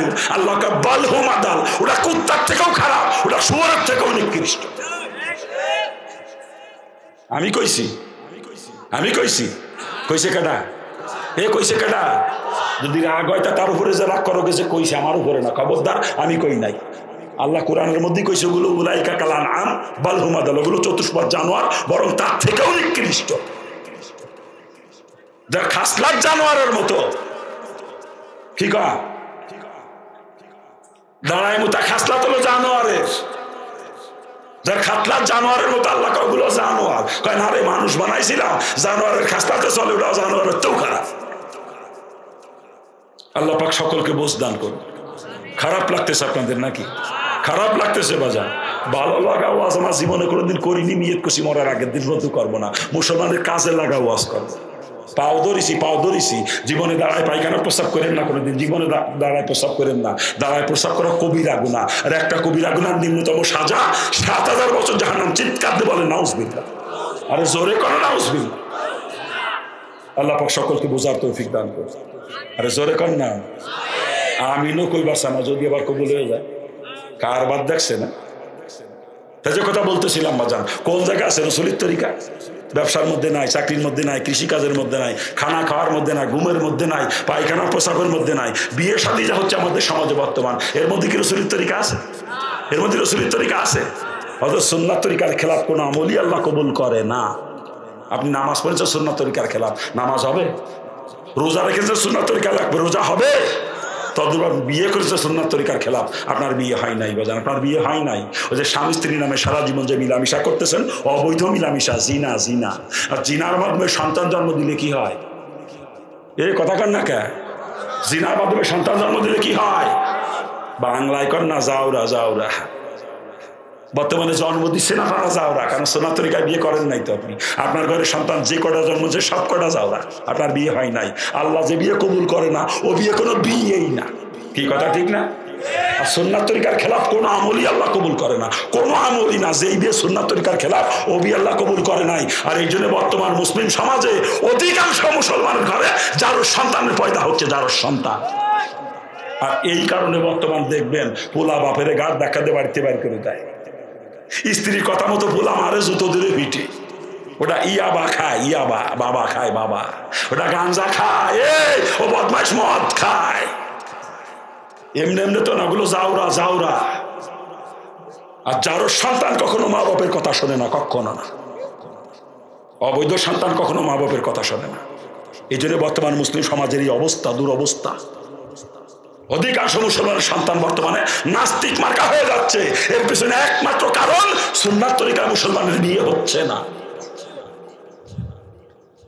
আবার আমরা ওয়াজ করতে গেলি মুরব্বীরা এসে কাইন্দি দেয়, খতখত কাইন্দি চলতে পানি বাইয়ে যায়। হুজুর একটাই পোলা, হুজুর বাদ দেয় না, হুজুর এই ওয়াজ একটু করবেন যাতে পোলা পান ছেলে মেয়ে মা বাপের কথা শোনে, মা বাপের খেদমত করে। হুজুর এই ওয়াজ একটু করবেন। আমি কই কথা যে শুনবে, খেদমত যে করবে, জন্ম কি বইতো? তোর বিয়ে কি সুন্নাত তরিকায় হয়েছে? তুই যাওরা জন্ম দিয়ে আবার খেদমত চাও? যাওয়ার সন্তান কখনো মা বাপের খেদমত করে না। আর বৈধ সন্তান কখনো মা বাপের নাফরমানি করে না। কি কথা ঠিক কিনা? জোরে বলেন ঠিক কিনা? বিয়ে শাদীর কি সাইজ বর্তমান মুসলমানের! আমি দেখি আমার কলজিটা ফাইটে যায় দুঃখে। আমি হিন্দুর বাচ্চা, জন্মের পরের থেকে দেখলাম আমার আত্মীয় স্বজনরা যেগুলো করতো, হিন্দুরা যেগুলো করে, আজকে মুসলমানের বাচ্চারা সেইগুলো করে। বরং তার থেকে করে নিকৃষ্ট মুসলমানরা বর্তমানে, হিন্দুদের থেকেও নিকৃষ্ট বর্তমান। থামেন, কথা বললেন। বিয়ের আগে এক মেয়ে 17 বার দেখে। কয়বার? দলে দলে মেয়ে দেখতে যায়। একবার বন্ধু বান্ধব নিয়ে মেয়ে দেখে মুসলমান, একবার দুলা ভাইদেরকে নিয়ে মেয়ে দেখে। আপনার এলাকায় দেখে না, আমার এলাকায় দেখে। কি এলাকায় দেখে নাকি? অথচ যেই ছেলে বিয়ে করবে, বিয়ে হওয়ার আগ পর্যন্ত ছেলের বাপের জন্য মেয়েটার চেহারা দেখা হারাম, একেবারে কবিরা গুনাহ। ছেলের বাপও বিয়ে হওয়ার আগ পর্যন্ত মেয়েটার চেহারা দেখতে পারবে না, হারাম। তবে ছেলের বাপের দায়িত্ব আছে মেয়ের সম্পর্কে খোঁজ খবর নিবে। মেয়ের বংশ কেমন, পিতৃকুল কেমন, মাতৃকুল কেমন, দিনদারি আছে কিনা, পর্দা পশিদা মানে কিনা, মেয়ের স্বভাব চরিত্র কেমন, এগুলো খোঁজ নিবে ছেলের বাপ। খোঁজ দিয়ে যদি বোঝে মেয়েটা বেটার বউ হওয়ার উপযুক্ত, বেটার বউ করে আনা যায়, তখন ছেলেকে পাঠাবে মেয়ে দেখতে। ছেলে দেখবে মেয়েকে, মেয়ে দেখবে ছেলেকে। কারণ যাকে নিয়ে সারা জীবন সংসার করা লাগবে, শরীয়ত তাকে পছন্দ করে এখতিয়ার দিয়েছেন, ছেলে মেয়ে উভয়কে দেখবে। আর ছেলের তরফ থেকে ছেলের মাহারাম মহিলারা মেয়েটাকে দেখতে পারবে, মেয়ের তরফ থেকে। এইভাবে দেখাদেখির মাধ্যমে যদি পছন্দ হয়, বিয়ে হয়ে যাবে। আর বিয়ে হয়ে যাওয়ার পরে শ্বশুরের জন্য বেটার বউ দেখা তার কোনো নিষেধ নাই। বরং বেটার বউ শ্বশুরের শুধুমাত্র শারীরিক খেদমত, যেটা গাও টিপা পাও টিপা, এই শারীরিক খেদমত বাদ দিয়ে আর যত প্রকার খেদমত আছে সব বেটার বউ করতে পারবে। কিন্তু ছেলের সঙ্গে বিয়ে হওয়ার আগ পর্যন্ত ওই মেয়েটার চেহারা দেখাও ছেলের বাপের জন্য হারাম, কবিরা গুনাহ।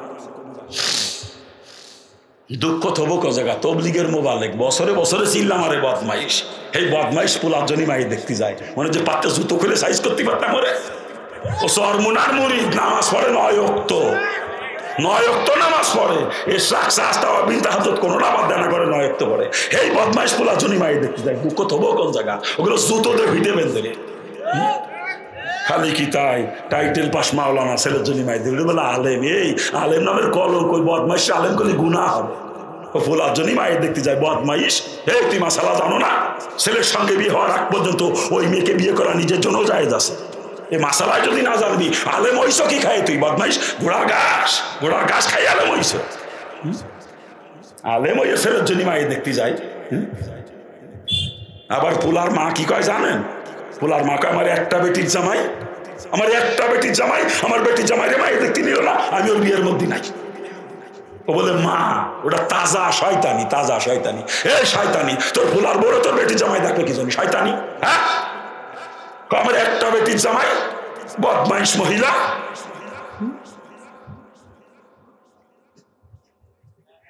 এইভাবে মায়েদেরকে বিয়ে করে, বন্ধু বান্ধব নিয়ে দুলোভাই নিয়ে পর পুরুষ নিয়ে মায়েদেরকে বিয়ে করে, আবার ছেলে মেয়ে কথা শোনে না। ওই ঘরে বাইজিৎ গোস্তামি জন্ম নেবে না, যে পানি গ্লাস হাতে করে মাথার কাছে দাঁড়াইতে কাটাবে সারা রাত। ওই ঘরে জন্ম নেবে খুলনার এরশাদ শিকদার। কি কন? হ্যাঁ, খালি কি তাই? বর্তমানে তো যৌতুক ছাড়া বিয়েই হয় না আমার এলাকায়। এই এলাকার মানুষ কত খারাপ না, এরা বিয়েতে যৌতুক নেয় না, আমার এলাকায় নাই। কেউ কয় মরণ সাইকেল দিয়া লাগবে, কেউ কয় আমার ফুলারে বিদেশ পাঠিয়ে কুয়েত কুয়েত বিয়ে করে বদমাইশ যৌতুক হিসেবে কুয়েত যায়, আবার কেউ কয় আমার ফুলারে চাকরি দিয়ে দিয়া লাগবে, আবার কেউ কয় আমার ফুলা ব্যবসা করবে, ব্যবসার পুঁজি দিয়া লাগবে, আবার বর্তমানে ইজিবাই করে এসছে কোনো কোনো বদমাইশ। কি কথা ঠিক কিনা? হে জোরে কান ঠিক কিনা? আল্লাহ মাফ করুক, আল্লাহ মাফ। মুসলমান বলে বিয়েতে যৌতুক নাই, এই কল্পনা করা যায়? হে মুসলমান, শুয়োরের গোস্ত খাওয়া যেরকম গুনাহ, যৌতুকের টাকা সেই রকম গুনাহ। বরং শুয়োরের গোস্ত খেলে খালি হারাম খাওয়ার গুনাহ হয়, আর যৌতুকের টাকা যে খাইলাম আমি, ও টাকা তো হারামি। সাথে সাথে যার যে মেয়ের বাপের উপরে জুলুম করলাম, হারামও খাইলাম, জালেমও হইলাম। আর শুয়োর খেলে খালি হারাম খাওয়া হইতো, জালেম হইতাম না। কত বড় জুলুম চিন্তা করেন। একটা মেয়েকে জন্মের থেকে শুরু করে বিয়ের উপযুক্ত হওয়া পর্যন্ত লালন পালন করতে মেয়ের বাপের কলিজা ফাইটে যায়। আজকে তার কলিজার টুকরা তার নয়নের পুতুলি আমার দিয়ে দেয়, তা তো আমার কলিজা বলে না, দাবি করে চাকরি, মরণ সাইকেল। এরে বিয়ে গেলে উচিত ছিল আরো আর তো কিছু দিয়ে আসা। বেটা এতকাল আমার স্ত্রীকে লালন পালন করেছে, এতকাল আমার বেটার বউকে মানুষ করেছে, বিনিময়ে মেয়ের বাপকে আরো কিছু দিয়ে আসা দরকার ছিল, ঠিক না?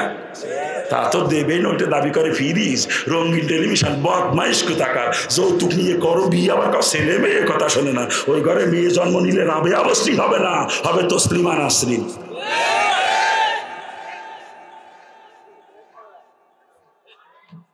আরো আছে, বলবো না, বাদ দেবো। আমার এলাকায় বর্তমান দেখছি মুসলমানের বিয়েতে গায়ে হলুদ দেয়, গায়ে হলুদ। আপনার এলাকায় দেয় না? এই এলাকায় দেয়? কয় কি এলাকায় দেয়? মুসলমান বিয়েতে গায়ে হলুদ দেওয়া হারাম, হারাম, হারাম। মুফতি সাহেব আছে, মাসালা জিজ্ঞেস করে। তারপরে গায়ে হলুদের সিস্টেম কি বর্তমান? উরে বাপরে বাপ, দেবরের বিয়ে, ভাবিরা দেবরের গায়ে হলুদ মাখাই একটা কসলা কসলা ডলে ডলে গোসল করায় দেয়। গায়ে হলুদের নাম করে দেবর ভাবির কসলা কসলি। কি কথা ঠিক না? নাকি ভুল করছি আমি? হ্যাঁ, আফসোস আফসোস, দেবর ভাবিতে দেখা দেওয়াই হারাম, কবিরা গুনাহ। আর একটা কবিরা গুনাহ, নিম্নতম সাজা ৭,০০০ বছর জাহান্নাম। দেবর আর ভাবি মাত্র একবার দেখা দিবে, ওই দুজনের জন্য কমপক্ষে ৭,০০০ বছর জাহান্নাম, দুজনের জন্য। জিজ্ঞেস করেন মুফতি সাহেবের কাছে, মাসলা জিজ্ঞেস করেন। আর গায়ে হলুদির নাম করিয়া দেবর ভাবি কসলা কসলি করে, আবার এইভাবে বিয়ে হয়। আবার ছেলে মেয়ে কথা শোনে না। ওই ঘরে জন্ম নিলি ছেলে যদি হয়, চরমনার মরহুম পীর সৈয়দ ফজলুল করিম রহমতুল্লাহ হবে না কোনোদিনও। ওই ঘরে জন্ম নেবে শয়তান দেওয়ান বাগি, দেওয়ান বাগি।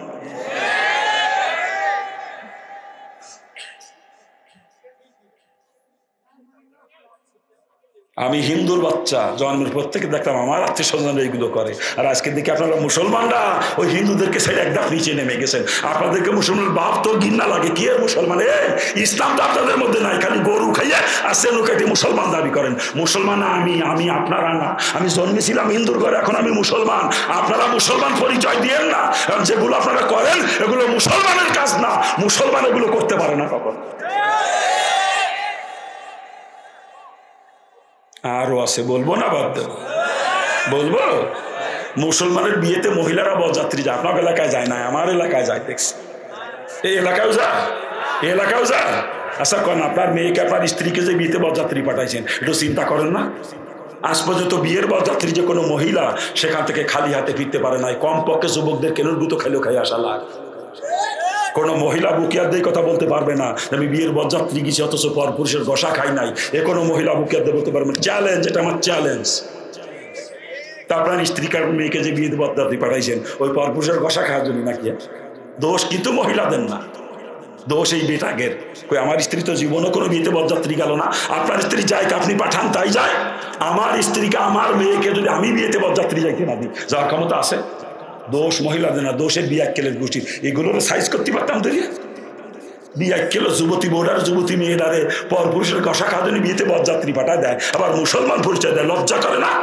এ কোনো মুসলমানের বাড়ির মেয়ে ছেলেরা জীবনেও কোনো বিয়েতে বরযাত্রী যায় না। আর যে বাড়ির মহিলারা বিয়েতে বরযাত্রী যায় ওদের মুসলমান করলে গুনাহ হবে। হতে পারে সে হাজি সাহেব, হতে পারে তবলিগের মোবারক বা সরমুনার মুরিদ বা কোনো মুফতি সাহেব, ওই বদমাইশ মুসলমান না। ও যদি মুসলমানই হইতো ওর বাড়ির মেয়ে ছেলেরা জীবনে কোনোদিন বিয়েতে বরযাত্রী যেত না।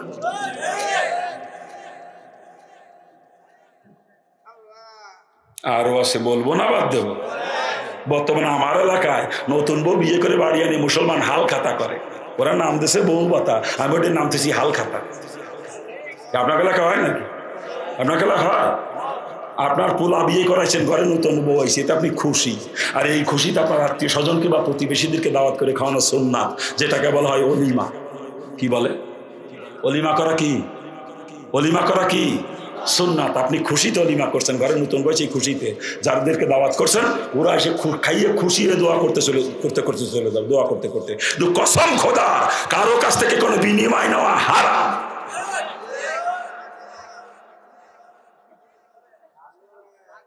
বর্তমান তো ব্যবসা করার জন্যই অনুষ্ঠান করে বদমাইশ গুলো, নাকি কার? ঘরে টাহা নাই, ও বদমাইশ ব্যারাকের লোন তোলে, গ্রামীণ ব্যাংকের লোন তোলে, ইন্দুর কাছ থেকে সুইদি টাহা নাই, ইন্দুর কাছ থেকে সুইদি টানে অনুষ্ঠান করে ব্যবসা করার জন্য। আল্লাহ মাফ করুক আমাদেরকে, আল্লাহ মাফ করুক। হ্যাঁ, দাওয়াত করে বেছে বেছে মাথা মোটার গোষ্ঠী দিয়ে। চেয়ারম্যান সাহেবের সাথে রক্তের কোনো সম্পর্ক নাই। চেয়ারম্যান সাহেব আছে না, চলে গেছে? হ্যাঁ, চেয়ারম্যান সাহেবের রক্তের কোনো সম্পর্ক নাই, আত্মীয়তার কোনো বন্ধন নাই। এরপরে চেয়ারম্যান সাহেব আগে দাওয়াত দেয়, কার্ড দিয়ে দিলি মোটা অঙ্কের পাওয়া যাবে না, বোঝেন না? কি কান? হ্যাঁ, আল্লাহ মাফ করুক। কত বড় ভিখারি বদমাইশ এগুলা, এগুলো যারা করে ওরা হলো ডিজিটাল ভিখারি, ডিজিটাল ভিখারি। এই বদমাইশ মানুষের দুটো খাওয়ার জন্য তোর বাড়ি দাওয়াত করে আনিয়ে দুটো খাওয়ায়, তাকে সামনে ভিখারি মতো থাল পাতিস, তো লজ্জা করে না? এই লজ্জা করে না? তুই কালকে তো থাল নিয়ে যাই, যে ফুলবাড়িয়া বাস স্ট্যান্ডে, বেবি স্ট্যান্ডে যে বসবি, আমিও আসমা কিছু দিয়ে যাবান তো থালের ভিখারি বদমাইশ। মানুষের খাওয়ার জন্য দাওয়াত করে নিয়ে দুটো খাওয়ায় বা তাকে থাল পাতে ভিখারির মতো, লজ্জাও নাই। হ্যাঁ, আরো আছে, বলবো না বাদ দেবো? বলবো না বাদ দেবো? এভাবে হাল খাতা করে বিয়ে করছেন, আবার কোন ছেলে মেয়ে কথা শোনে না। ওই ঘরে জন্ম নিল বালিয়ার গিয়াসউদ্দিন রহমতুল্লাহ জন্ম নেবে না, ওই ঘরে জন্ম নেবে যে কি নাম জানো? হ্যাঁ, ওরে না না, টাকলা টাকলা টাকলারে চিনিছেন? ওই ঘরে গিয়াসউদ্দিন রহমতুল্লাহ আসবে না, ওই ঘরে হবে টাকলা টাকলা। খারাপ লাগে আপনাদের নাকি? খারাপ লাগে বাজা? আরো আছে বিয়ের সাথে সাইজ, বলবো না বাদ দেবো? হ্যাঁ, বিয়ে করে স্ত্রী মোহর না আদায় করা কি? মোহর না আদায় করা কি? মূর্তি সব কথা কর না কেন? মোহর না আদায় করা কি? ফরজ, ফরজ। মোহর না আদায় না করা পর্যন্ত স্ত্রীর কাছে যাওয়া হারাম। আর বদমাস জীবন স্ত্রীর মোহর না পরিশোধ করে নাই, সন্তান জন্ম দিয়েছে 4-5টা, আবার কয় ছেলে মেয়ে কথা শোনে না। এই মোহর না পরিশোধ না করে যে সন্তান জন্ম দিয়েছেন, ওটা হাটাজারির হজরত আহমদ শফি রহমতুল্লাহ হবে না, ওটা হবে মাইজভান্ডারি, মাইজভান্ডারি। মোহর না পরিশোধ করে সন্তান জন্ম দিয়ে আবার কথা শোনে না। পাইছেন ডাকো জায়গায় কথা শুনবে, ও জন্মই তো অবৈধ। হ্যাঁ, আবার ছোটকালে দেখতাম মুসলমানদের বিয়েতে মাইক বাজতো, বর্তমানে আর মাইক টাইক চলে না, বর্তমানে ডেক্সেট ভাড়া করে নিয়ে আসে, ডিজে চালায়, ডিজে ডিজে। ওরে গুতো রে, ওর বক্সের ধুম ধারাকা ঠেলায় এলাকার মাটি পর্যন্ত থরথর করে কাঁপে, ঠিক কিনা? জোরে বলেন ঠিক কিনা? ওই বক্সের বাড়ির গুতো এলাকার মানুষ রাত্রির মধ্যে ঘুমাইতে পারে না, এলাকার মানুষ ঠিক মতো নামাজ কালাম পড়তে পারে না, ঠিক না? জোরে কর। আচ্ছা, কারণ যে বিয়েতে বক্স বাজে, ডিজে বাজে, ডিজে ডিজে, ওই বিয়ে আল্লাহ কোনোদিন কবুল করে? ওই বিয়ে কোনোদিন আল্লাহ কবুল করে? তোরা ছেলে মেয়ে যে কয়টা জন্ম দিবি সব কয়টা জারি হবে, সব কয়টা মনে রেখে দিবি। মুসলিম সমাজ কি এভাবেই চলবে না পরিবর্তন আনা দরকার? এভাবেই চলবে না পরিবর্তন আনা দরকার? পাও ধরিছি, আপনারা মুসলমান, আমি হিন্দুর বাচ্চা। আমার মধ্যে এই ভুলগুলো থাকা উচিত ছিল, আপনারা আমাকে সতর্ক করবেন। আজকে আপনারা এইগুলো করেন, আমার সতর্ক করা লাগে। পাও ধরেছি, ফেরেন, তওবা করেন। আজকের ময়দানে যারা গার্জিয়ান আছেন, গার্জিয়ানদের পাও ধরেছি। ছেলে মেয়ের বিয়ে কোনো গার্জিয়ান সুন্নাত তরিকার খেলাফত দিয়েন না। এই জারজ সন্তানের জন্ম সমাজ আর আপনারা দিয়েন না। আজকের মুসলিম সমাজ এই জারজ সন্তানের বোঝা বইতে বইতে এত ক্লান্ত আজকের মুসলিম সমাজ। পাও ধরেছি, পাও ধরেছি। আর শুধু গার্জিয়ানদের পারদর্শী তা না, যারা যুবক আজকের ময়দানে যুবক এখনো বিয়ে শাদী করো নাই, তোমার পারদর্শী, তুমি অঙ্গীকার করেন একজন মুসলমান, আমি সুন্নাত তরিকার খেলাফ বিয়ে করব না, যার সন্তানের জন্মদাতা আমি হব না। কি অঙ্গীকার করা যায় না যুবকরা? যারা বিয়ে শাদী করো নাই অঙ্গীকার করতে পারো না, আমি সুন্নাত তরিকার খেলাফ বিয়ে করব না, যার সন্তানের জন্মদাতা আমি হব না। অঙ্গীকার করা যায়? কোন কোন যুবক অঙ্গীকার করতে পারো যে আমি সুন্নাত তরিকার খেলাফ বিয়ে করব না? যারা কোনো বিয়ে শাদী করো নাই তাদেরকে বলছি, অঙ্গীকার করো আমি সুন্নাত তরিকার খেলাফ বিয়ে করব না। আল্লাহ পাক দেশের যুব সমাজকে কবুল করুক। জোরে বলেন আমিন। আরে জোরে বলেন না আমিন। নামান হাত। আমার বাবাজিরা, আলোচনা করতেছি মুসলমান কারে কয়? যার ইমান আছে, নেক আমল করে, সেই হচ্ছে মুসলমান। আর নেক আমল হলো সুন্নাত তরিকায় কাজ করার নামে নেক আমল। আর সুন্নাত তরিকার খেলাফ যেইটা হবে ওইটার নামই হলো নাফরমানি। কথা ঠিক কিনা? আর নেক আমল যাত্রা পরিমাণ করলে তার শাস্তি, তার বদলা অবশ্যই পাবেন। আর নাফরমানি যাত্রা পরিমাণ তার শাস্তিও পাবেন। আল্লাহ কোরআনের মধ্যে পরিষ্কার জানাইছে, ফামাজ্জামাল বিসকলা যারা তিন খয়রা ইয়ারা, যাত্রা পরিমাণে নেক আমল করে তার বদলা অবশ্যই দেওয়া হবে তোমাকে। অমাজ্জামাল বিসকলা জাদাতের সারের যাদাপন নাফরমানি করবা, তার শাস্তিও তোমাকে দেওয়া হবে। কথা ঠিক কিনা? যারা বলেন ঠিক কিনা? এই জন্য জীবনে কোনো একটা কাজ নাফরমানি না হয়ে যায় সেদিকে সদা সতর্কের দৃষ্টি রাখতে হবে। কথা ঠিক কিনা? যারা বলেন ঠিক কিনা? আর একটা কথা স্মরণ রাখতে বলেছিলাম, যেই কাজের মধ্যে রসুলের তরিকা নাই, রসুল যেটা কোনোদিন করেন নাই বা করতে বলেন নাই, ওইটাকে কোনোদিনও নেকামল বানানো যাবে না। ওটা হলো ডাইরেক্ট নাফরমানি, মুসলমানের কাছেও কখনো যাইতে পারে না। ঠিক কিনা? লোকজন চলে যাচ্ছে, শেষ করে দিয়া লাগে। মলম নিয়ে আইছিলাম, বস্তা ভরে লাগানোর সুযোগ দিলেন না। বস্তা ভরে নিয়ে আইছিলাম মলম, লাগানোর সুযোগ দিলেন না। সন্ধ্যেতে তো ওয়াজ শুনতেছি, আমি তো আইছি জোহরের আগে। এই জায়গা জোহর পড়ছি, এই জায়গায় এসে বক্তারা ওয়াজ করেছে শুনছি। মাগরিবের পরে এক বক্তা ওয়াজ করেছে বিলালের এশক নিয়ে, তারপরে এক বক্তা ওয়াজ করলো সুলাইমান আলাইহিস সালামের নিয়ে, আর এর পরের বক্তা ওয়াজ করলো কি কথা কন না, কি নিয়ে ওয়াজ করছে শোনেন নাই আপনারা? আমি তো সব শুনছি খেয়াল করে। আল্লাহ পাক আমাদেরকে মাফ করুক। বক্তারা ডাক্তার, শ্রোতারা হচ্ছে রোগী। রোগীর রোগ অনুযায়ী ট্রিটমেন্ট করা ডাক্তারের দায়িত্ব। এই বক্তার গোষ্ঠীর তক্তা বানায় ফেলা দেবে আল্লাহ কিয়ামতের দিন। মুসলমানের গা হইছে পায়, আমরা এসে মলম কষি মাথায়।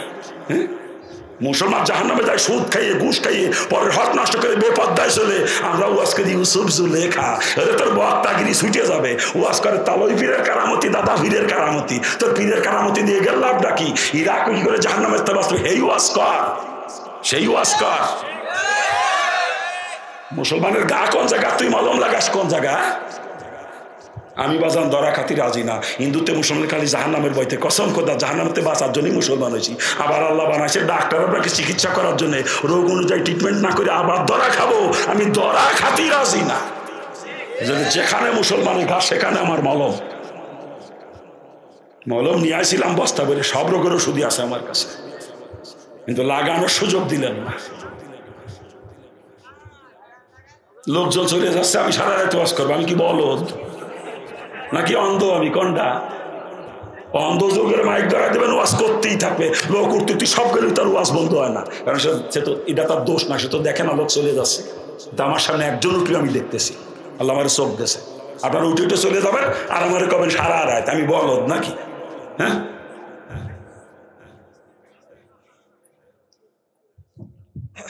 যে কথা বলতেছিলাম, যেই কাজের মধ্যে রসুলের তরিকা নাই, রসুল যেটা করেন নাই বা করতে বলেন নাই, ওইটাকে কোনোদিন নেকামল বানানো যাবে না। ওটা হলো ডাইরেক্ট নাফরমানি। ঠিক কিনা?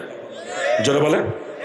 যদি কেউ মনে করে সুদ খাবো, এর মধ্যে রসুলের তরিকা আছে, তো মুসলমান কখনো সুদের কাছে যাইতে পারে?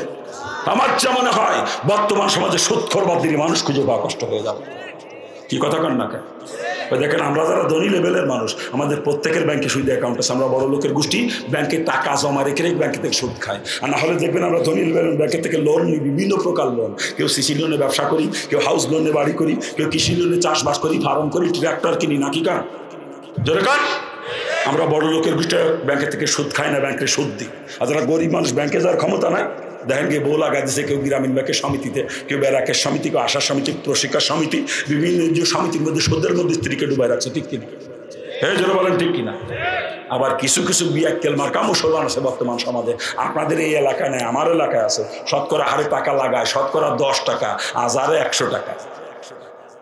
এই দেশেও আছে, এই দেশেও আছে। কয় কি? তা ভালো করে শোনেন, রসুল বলছেন সূর্যের দেয়, সূর্যের ন্যায়, সূর্যের যে হিসাব লেখে এবং সুদের ব্যাপারে যদি কেউ সাক্ষী থাকে, 4 জনের গুনাহ হলো সমান। রসুল বলেন সুদ দেনেওয়ালা, নেনেওয়ালা, লিখনেওয়ালা, সাক্ষী 4 জন সমান অপরাধী। আর এদের গুনাহ কতটুকু? অন্য হাদিসের মধ্যে রসুল বয়ান করেছেন সুদের গুনার স্তর হলো 70টা। কয়টা? জোরে বলেন কয়টা? রসুল বলেন সুদের দ্বারা 70 প্রকার গুনাহ হয়। আর 70 প্রকার গুনার মধ্যে সব থেকে ছোট গুনার কথা রসুল বলেছেন, যদি নারী হয়ে সুদ দেয় বা সুদ খায়, কাবা ঘরের ভিতরে নিজের জন্মদাতা পিতার সঙ্গে জিনা করার সমতুল্য গুনাহ হয়। চিৎকার দিয়ে বলেন নাউজুবিল্লাহ। আর যদি পুরুষ হয়ে সুদ দেয় বা সুদ খায়, ওই কাবা ঘরের ভিতরে নিজের গর্ভধারিণী মার সঙ্গে জিনা করার সমতুল্য গুনাহ হয়। চিৎকার দিয়ে বলেন নাউজুবিল্লাহ। এই কাবা ঘরের ভিতরে নিজের মা বাপের সঙ্গে জিনা করার গুনাহ, শুধু 70টা গুনার মধ্যে ছোটটা, আর 70টা গুনার মধ্যে বড় গুনাহ হলো স্বয়ং আল্লাহ পাক এবং তার নবী রাসূলের সঙ্গে যুদ্ধ ঘোষণা করা। চিৎকার দিয়ে বলেন নাউজুবিল্লাহ। আরে জোরে করে নাউজুবিল্লাহ। অন্য হাদিসের মধ্যে রাসূল বয়ান করেছেন 1 দিরহাম। 1 দিরহাম সমান সমান আগে একবার বলছি, আমাদের দেশে ছিল 1.25 আনা বা 31 পয়সা পরিমাণে। রাসূল বলেন 1 দিরহাম পরিমাণে সুদ যদি কেউ দেয় বা খায়, 1.25 আনা পরিমাণ, রসুল বলেন তার পরিবর্তে কমপক্ষে 36 বার, কতবার মুখস্থ করেন, কতবার? 36 বার। রসুল বলেন 1 দিরহাম সুদের পরিবর্তে কমপক্ষে 36 বার নিজের মা বাপের সাথে জিনা করা সমতুল্য গুনাহ হয়। চিৎকার দিয়ে বলেন নাউজুবিল্লাহ। আচ্ছা বলেন তো, কোনো মুসলমান নরনারী মা বাপের সঙ্গে জিনা করতে পারে? কোন ইহুদি নাসারা পারে? কিন্তু আজকে আমরা তাই করতেছি। মুসলমানরা স্ত্রীকে দিয়ে সমিতি করা, সুদে টাকা নাইয়ে ওই স্ত্রীকে তার বাপের সঙ্গে জিনা করাইতেছি, আর আমি বদমাইশে সুদে টাকা খাইয়ে আমার মার সাথে জিনা করতেছি। এ মুসলমান, পাও ধরেছি, পাও ধরেছি। যদি কোনো প্রকার সুদের সঙ্গে কারো সম্পর্ক থেকে তওবা করেন, যদি জান্নাতে যাইতে মন চায়, না সুদের সঙ্গে জড়িত থাকবে থেকে মারা যান, কসম করে বলে গেলাম, কসম খোদা, কাল হাসরের ময়দানে জান্নাতে গিরানো নাকে পৌঁছাবেন, আপনার জান্নাতে গিরানো পাবেন না। পাও ধরে করে যাচ্ছি, তওবা করেন সুদের থেকে যদি জান্নাতে যাইতে মন চায়। তওবা করলে আল্লাহ মাফ করে দেবে। আশার বাণী শোনাইছে, লা তাকনা তুমি রহমাতিল্লাহ, বান্দা আমার রহমতে কেন নিরাশ হোস না। এতদিন সুদের ভিত্তি লিপ্তেছিলি, তওবা করে ফিরে আয়। তো তওবা করতে দেরি হবে, আমি আল্লাহ তোকে মাফ করতে দেরি করব না। আমরা পারবো না সুদের থেকে তওবা করতে? কি পারবো না? আল্লাহ পাক সকলকে তওবা করার তৌফিক দান করে, জোরে বলেন আমিন। সুদ কত নিকৃষ্ট জিনিস। একজন মুসলমান পরিবেশ পরিস্থিতির কারণে এমন জায়গায় যেয়ে পড়ছে যেখানে খানার কোনো রকম কোনো ব্যবস্থা নাই, খানার ব্যবস্থা নাই। ও নিশ্চিত হয়ে গেছে আমি এখানে না খেয়ে মারা যাবো, না খেয়ে মারা যাবো। এমত অবস্থায় মরা গরু যদি পায়, ওই সময় মুসলমানের জন্য মরা গরু তো খাওয়া যায়, তবে পেট ভরে খাওয়া কিন্তু জায়েজ না। যতটুকু খাইলে জান বাঁচে অতটুকু পরিমাণে খাওয়া যায়। ওই সময় মরা মুরগি যদি পায়, অতটুকু পরিমাণে মরা মুরগির গোশত ওই সময় মুসলমানের জন্য জায়েজ। শুধু মরা গরু আর মরা মুরগি না, শুয়োরের গোশতও যদি ওই সময় মুসলমান পায়, যতটুকু খাইলে জান বাঁচে অতটুকু পরিমাণে শুয়োরের গোশত ওই সময় মুসলমানের জন্য জায়েজ। তা ওই পরিস্থিতির ভিতরে পড়ে একজন মুসলমান মরা গরু, মরা মুরগি অথবা শুয়োরের গোশত খায় যদি জান বাঁচানো লাগে বাঁচাইতে পারবে, শরীয়তেরই পারমিশন আছে। কিন্তু ওই অবস্থার ভিতরে পড়ে কোনো মুসলমান সুদের কাছে যাইতে পারবে না, শরীয়তেরই পারমিশন নাই। এক কথায় মুসলমান না খেয়ে মারা যাইতে পারে, তবু সুদের কাছে কোনো মুসলমান যাইতে পারে না। ঠিক কিনা? জোরে বলেন ঠিক কিনা? মহিলারা কি শুনতেছে বা? হ্যাঁ, এত রাত্রি কি আর মহিলারা আছে? হ্যাঁ, একটু কয়ে যায় অল্প একটু। মহিলাদের নিয়ে কোনো আলোচনাই কোনো বক্তা করে না এ পর্যন্ত। করছে? মহিলাদের নিয়ে কোনো আলোচনাই কোনো বক্তা করে না। ওয়াজ মাহফিল, এটা ওয়াজ মাহফিল।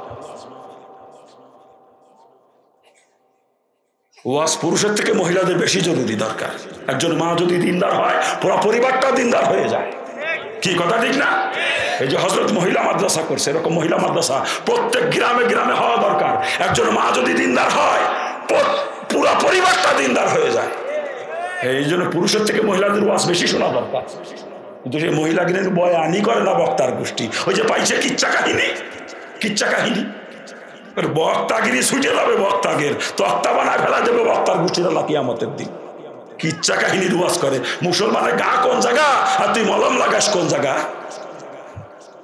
সংক্ষেপে একটু বলি, মাগো মা তোমার পাও ধরিছি, মাগো তুমি মুসলমানের মেয়ে, তুমি সমিতি করে বাপের সঙ্গে জিনা আর করিয়া না, সুদের টাকা নিয়ে বাপের সঙ্গে জিনা করে না, পাও ধরিছি মাগো তোমার। তোমার স্বামী যদি তোমাকে লোন আনতে বলে, কিস্তি আনতে বলে, স্বামীকে পরিষ্কার জবাব দিবা, আমাকে বিয়ে করে আনছো, আমার ভরণ পোষণ দেওয়ার দায়িত্ব তোমার কিভাবে দিবা তুমি জানো, আমি সুদের টাকা নিয়ে আমার বাপের সঙ্গে জিনা করতে পারবো না, পরিষ্কার জবাব দিবা স্বামীকে। আসলে দোষ কিন্তু মহিলাদের না, দোষে বিয়াক্কেলের গোষ্ঠীর। এগুলোর ঠিক মতো সাইজ করতে পারতাম। বিয়াক্কেল বিয়ে করে বউদের সমিতি করা, তুই যদি বিয়ে করে বউদের সমিতি করাবি, কোন সোর কইছে তোর বিয়ে করতে? তোর জন্য বিয়ে করা হারাম। বিয়ে ওই ব্যক্তি করবে যার আর্থিক সঙ্গতি আছে। স্ত্রীকে পর্দার ভিতরে ভরণ পোষণ যে দিতে পারবে, তার যদি মাজায় কোলায়, শরীয়ত তাকে একসাথে চাকরি বিয়ে করার পারমিশন দিয়েছে। কি মুক্তি সাহ? হ্যাঁ, আর আর্থিক সঙ্গতি যদি না থাকে, স্ত্রীকে পর্দার ভিতরে ভরণ পোষণ যে দিতে পারবে না, শরীয়ত তাকে বলছে তুই রোজা রেখে রেখে মাজার জুত কমায় রাখবি, যাতে তোর বিয়ে না করা লাগে। কি মুক্তি সাহ? আমি কি নিজের তরফ থেকে বললাম নাকি শরীয়তের ফায়সালা? তুই প্রয়োজন বোধে সারা জীবন রোজা রাখবি, তবু বিয়ে করবি না, এটাই শরীয়তের ফায়সালা। ওর জন্য বিয়ে করা হারাম। আর বদমাশ বিয়ে করে বউ এড়া দিয়ে তুই তোর বউ বেড়াক কষে, ওর বউ বেড়াক কষে, এই তোর জুতো দিয়ে ভিতরে তো দুঃখ সারে না রে বিয়াক্কের। তুই বিয়ে করে বউদের সমিতি করাবি, তা বিয়ে করলি কে? কোন সোর কইছে তোর বিয়ে করতে? তোর জন্য বিয়ে করা হারাম। মুড়ি দিছে সর মুনায়, নামাজ পড়ে নয়, তো জিকিরের গুতো কি? আবার ওর বউ সমিতি করে, ওর জুতো দিয়ে পিটিতে পারেন না? ও ভণ্ড ভণ্ড, ওর বউ সমিতি করে, ও বদমাইশ সুদিয়ে টাকা খায় আর জিকির কষে, বদমাইশ কুতাকার। এই ভণ্ড, তোর কোন সোর কয় জিকির করতে? তাহাজ্জত মারে, বদমাইশ কুতাকার। কোন সোর কয় তোর তাহাজ্জত মারতে? ইবাদত কবুল 1 নম্বর শত হালাল লুজি খাওয়া, হারাম খোরের কোন ইবাদত আমার আল্লাহ কবুল করে না। তোর বউ সমিতি করে, সুদিয়ে টাকা খাও আর তাহাজ্জত মারো বিয়াক্কেল। সুদিয়ে টাকা খায় তাহাজ্জত মারো, তুই তো জাহান্নামের কীট। তুই জান্নাতে গেলে রসুল মিথ্যেবাদী হবে, রসুলের হাদিস মিথ্যা হয়ে যাবে। রসুলের পরিষ্কার হাদিস, হারাম মালের দ্বারা যে রক্ত আর গোশত শরীরে তৈরি হবে, ওই রক্ত আর গোশত জাহান্নামের খোরাক, ওই শরীরের জন্য জান্নাত হারাম। তুই জান্নাতে গেলে রসুল মিথ্যেবাদী হয়ে যায়, রসুলের হাদিস মিথ্যা হয়ে যায়। আর কসম খোদা, রসুলের কোনো হাদিস মিথ্যা হবে না, রসুল কখনো মিথ্যাবাদী হবে না। অর্থাৎ হারামখোর কখনো জান্নাতে যাবে না। যদি জাহান্নাম থেকে বাঁচতে মন চায়, পাও ধরিছি, ওই সমিতি আগে বন্ধ কর, সুদ খাওয়া বন্ধ কর, হারাম রুজির থেকে ফেরেক। তাবলিগি চিল্লা মারে, বছরে বছরে চিল্লা যায় বদমাইশ। আবার ওর বউ সমিতি করে, কোন সোর কয় তোর বন্ডামি করতি? তোর চিল্লা বন্ডামি, ও চিল্লা চালের পাতায় গুছিয়ে ধুয়ে দে তুই বদমাইশ। হারাম কর বদমাইশ চিল্লা মারে। খারাপ লাগতেছে আপনাদের নাকি? খারাপ লাগে বাজান? লাগলে কিছু করার নাই, জাহান্নামেতে বাঁচানোর জন্য বলতেছি। আমারও ব্যাংকে অ্যাকাউন্ট আছে, ওই যে আজকেও টাকা জমা দিয়ে আসলাম ময়মনসিংহে এসে, আজকেও ব্যাংকে টাকা জমা দিয়ে আসলাম মাদ্রাসার অ্যাকাউন্টে। অ্যাকাউন্ট খোলার সময় লাল লাল লাল কালি দিয়ে লিখছি কাগজের উপরে, সুদবিহীন অ্যাকাউন্ট, লাল কালি দিয়ে লিখছি সুদবিহীন অ্যাকাউন্ট। কত আলেমরা কিন্তু ব্যাংকে যে খোলে, যে কোজে কোন অ্যাকাউন্টে লাভ বেশি এবেন, হেডে খোলে আলেমরা, ওটা বলে আলেম, জুতো দিয়ে ভিড়ে দিবে তাম ধরি আমি। হ্যাঁ, আলেম হয়ে সুদ খায়, এ দুঃখ থবো কোন জায়গায়? আল্লাহ পাক সকলকে বোঝার এবং আমলের তৌফিক দান করুন। আরে জোরে কান না। আমি আলোচনা করতেছি যে এই কাজের মধ্যে আমার রসুলের তরিকা নাই, রসুল যেটা কোনোদিন করেন না বা করতে বলেন নাই, ওইটাকে কোনোদিনই নেকামল বানানো সম্ভব না। ওটা হলো ডাইরেক্ট না ফরমানে মুসলমানের কাছেও কখনো যাইতে পারে না, ঠিক কিনা জোরে বলেন? যদি কেউ মনে করে বেপর্দায় চলবো, এর মধ্যে রসুলের তরিকা আছে, তো মুসলমান কখনো বেপর্দায় চলতে পারে? কিন্তু বর্তমান সমাজে পর্দার বালাইও নাই, আছে কা? হ্যাঁ আছে, কইসা কিটা নেই। যাই দেখেনকে মুসলমানের ঘরে জানালায় দরজায় কি দামি দামি পর্দা, যে শরীয়তের পর্দার বালাইও নাই বর্তমান সমাজে, ঠিক কিনা? জোরে বলেন ঠিক কিনা? শরীয়তের পর্দার বালাইও নাই, অথচ পর্দা শরীয়তের সব থেকে গুরুত্বপূর্ণ ফরজ পর্দা। নামাজ ফরজ 24 ঘন্টা ভিতরে ঘন্টা খানিক নামাজ ফরজ, 5 ওয়াক্ত ফরজ নামাজ 17 রাকাত, 17 রাকাত নামাজ পড়তে 1 ঘন্টা লাগে না, কম লাগে, সেখানে 1 ঘন্টা ধরছে। রোজা ফরজ, 12 চন্দ্রের ভিতরে 1 চাঁদ রোজা ফরজ। হজ ফরজ, জীবনে একবার হজ করা ফরজ মালদারের জন্য। জাকাত ফরজ, মালদারের জন্য বছরে একবার জাকাত দেওয়া ফরজ, ঠিক না? কিন্তু পর্দা 24 ঘন্টার জন্য পরে 24 ঘন্টা, 1 সেকেন্ডে যদি বেপর্দা, 1 সেকেন্ড সাথে সাথে একটা কবিরা গুনাহ, আর একটা কবিরা গুনাহ নিম্নতম সাজা 7000 বছর জাহান্নাম। চিৎকার দিয়ে বলে নাউজুবিল্লাহ। এটা হলো পর্দার গুরুত্ব। আর পর্দার এরিয়া কতটুকু? মুফতি সাহেব আছে, জিজ্ঞেস করে, যাকে বিয়ে করা হারাম তার সঙ্গে দেখা দেওয়া জায়েজ, আর যাকে বিয়ে করা জায়েজ তার সঙ্গে দেখা দেওয়া হারাম। এটা পর্দার এরিয়া। দেবরের সঙ্গে ভাবি দেখা দেওয়া হারাম, দুলাবার সঙ্গে শালি দেখা দেওয়া হারাম, ননদের জামার সঙ্গে শালাবও দেখা দেওয়া হারাম, মামাতো ভাই, খালাতো ভাই, শাস্তো ভাই, ফুফাতো ভাই, তাওতো ভাইদের সঙ্গে বোনের দেখা দেওয়া হারাম, বিয়ার সঙ্গে বিয়ান দেখা দেওয়া হারাম, উস্তাদের সঙ্গে সাথী দেখা দেওয়া হারাম, পীর সাহেবের সঙ্গে মহিলা মরিদ দেখা দেওয়া হারাম। কি মুফতি সাহেব? হ্যাঁ, পর্দা আছে আমাদের সমাজে, পর্দা আছে। মুসলমানের বৌরা মাইয়েরা যে হারে মার্কেটে যায়, মার্কেটে যে খালি কেনুর গুতু খাইয়ে বেড়ায়। আপনার এলাকার মহিলারা ভালো আছে, জীবনেও মার্কেটে যায় না। আমার এলাকার মহিলারা মার্কেটে যায়। কি কন, এটা সেও যায়? তা যাক, মার্কেটে আমি নিষেধ করতেছি, পরিণতি কি শোনেন? ওই মার্কেটার পার স্ত্রী আপনার মেয়ে গেছে, খালি তা না, ও মার্কেটে যুবকরা আছে, যুবকদের যদিও কোনো কাজ নাই, যুবকরা যায় আড্ডা মারতে, ঘরে ফেরে আড্ডা মারে, আর ভিড় বেশি দেখলে ভিড়ির মধ্যে ঢুকে যায়, ভিড়ির ভিতরে ঢুকে যেই দেখে মহিলা, কেনু আইডো করে মহিলাকে বুকে দেয় গুতো, আমি নিজে দেখছি। আপনার স্ত্রী কারবার মেয়েকে যে মার্কেটে পাঠিয়ে কেনুর গুতো খাওয়ার জন্য নাকি? দোষ কিন্তু মহিলাদের না, দোষ আপনার। কি আমার স্ত্রী তো জীবনও মার্কেটে গেল না, আপনার স্ত্রী যায় কে? আপনি পাঠান তাই যায়। আমার স্ত্রীকে, আমার মেয়েকে যদি আমি মার্কেটে যাইতে না দিই, যাওয়ার ক্ষমতা আছে? আর আমার স্ত্রী পরবে কাপড় দেখবো আমি, আমার যেটা পছন্দ ওইটা কিনে দেবো, ওইটা পরবে, ঠিক না? আর আমি পছন্দ করে কিনে আমার স্ত্রীর পছন্দ হয় না, বুঝতে হবে ওর নাং আমি একা না, তলে তলে নাং আরো 2 সাইডে আছে। আমি একাই যদি ওর নাং হইতাম, আমার যেটা পছন্দ সেইটা পড়তো, আর আমি কিনালে পছন্দ হয় না, নিজে কেনার গুতো খায় কিনতে চলে যায় মার্কেটে, বুঝতে হবে ওই সেই নাঙ্গে গেড়ে দেখানোর জন্য নিজে কিনতে যায়। মুসলমানের বউ মুসলমানের মার্কেট করতে যায়, আর দুঃখ রাখবো কোথায়? স্বামী জীবিত থাকতে কোনো মুসলমানের স্ত্রীর জন্য মার্কেটে যাওয়া হারাম, বাপ জীবিত থাকতে মুসলমানের মেয়ের জন্য মার্কেটে যাওয়া হারাম, উপযুক্ত ভাই থাকতে মুসলমানের বোনের জন্য মার্কেটে যাওয়া হারাম, উপযুক্ত ছেলে থাকতে মুসলমানের মার জন্য মার্কেটে যাওয়া হারাম।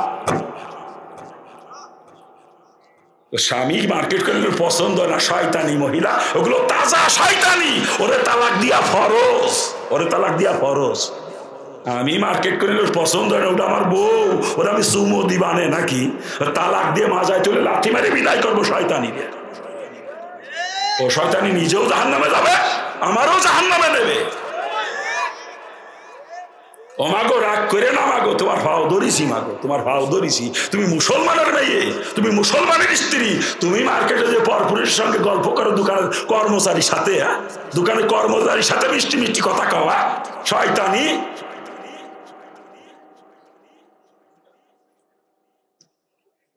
খারাপ লাগতেছে নাকি? খারাপ লাগে বাজা? তবে কিছু কিছু দজবঙ্গ কা পুরুষ আছে আমাদের সমাজে বর্তমান। দজবঙ্গর গোষ্ঠী কয় আমার স্ত্রী মার্কেটে গেলে বোরকা পড়ে যায়, আমার মেয়ে মার্কেটে গেলে বোরকা পড়ে যায়, কয় না?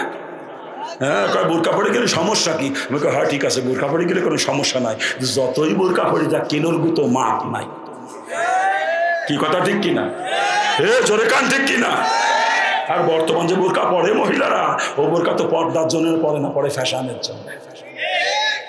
পর্দার জন্য শরীয়ত যে বোরকা পড়তে বলছে, সে বোরকা লাগবে জৌলুসবিহীন, যাতে কেউ আকৃষ্ট না হয়। ওটা আমাকে নানিরা দাদিরা পড়ে ওইটা, আর ভাবিরা পারাসিরা পড়ে বর্তমান বোরকার নাম করিয়ে, ও বোরকা থেকেই যুবকরা ওদের পিছন পিছনে করে। নাকি ভুল কালাম? শরীয়ত পর্দার জন্য যে বোরকা পড়তে বলছে, সে বোরকা লাগবে ঢিলা ঢালা, যাতে শরীরের গঠন প্রকৃতি কেউ বুঝতে না পারে। জিজ্ঞেস করেন মুফতি সাহেবের কাছে, ও ঢিলা ঢালা আমাকে নানিরা দাদিরা পড়ে।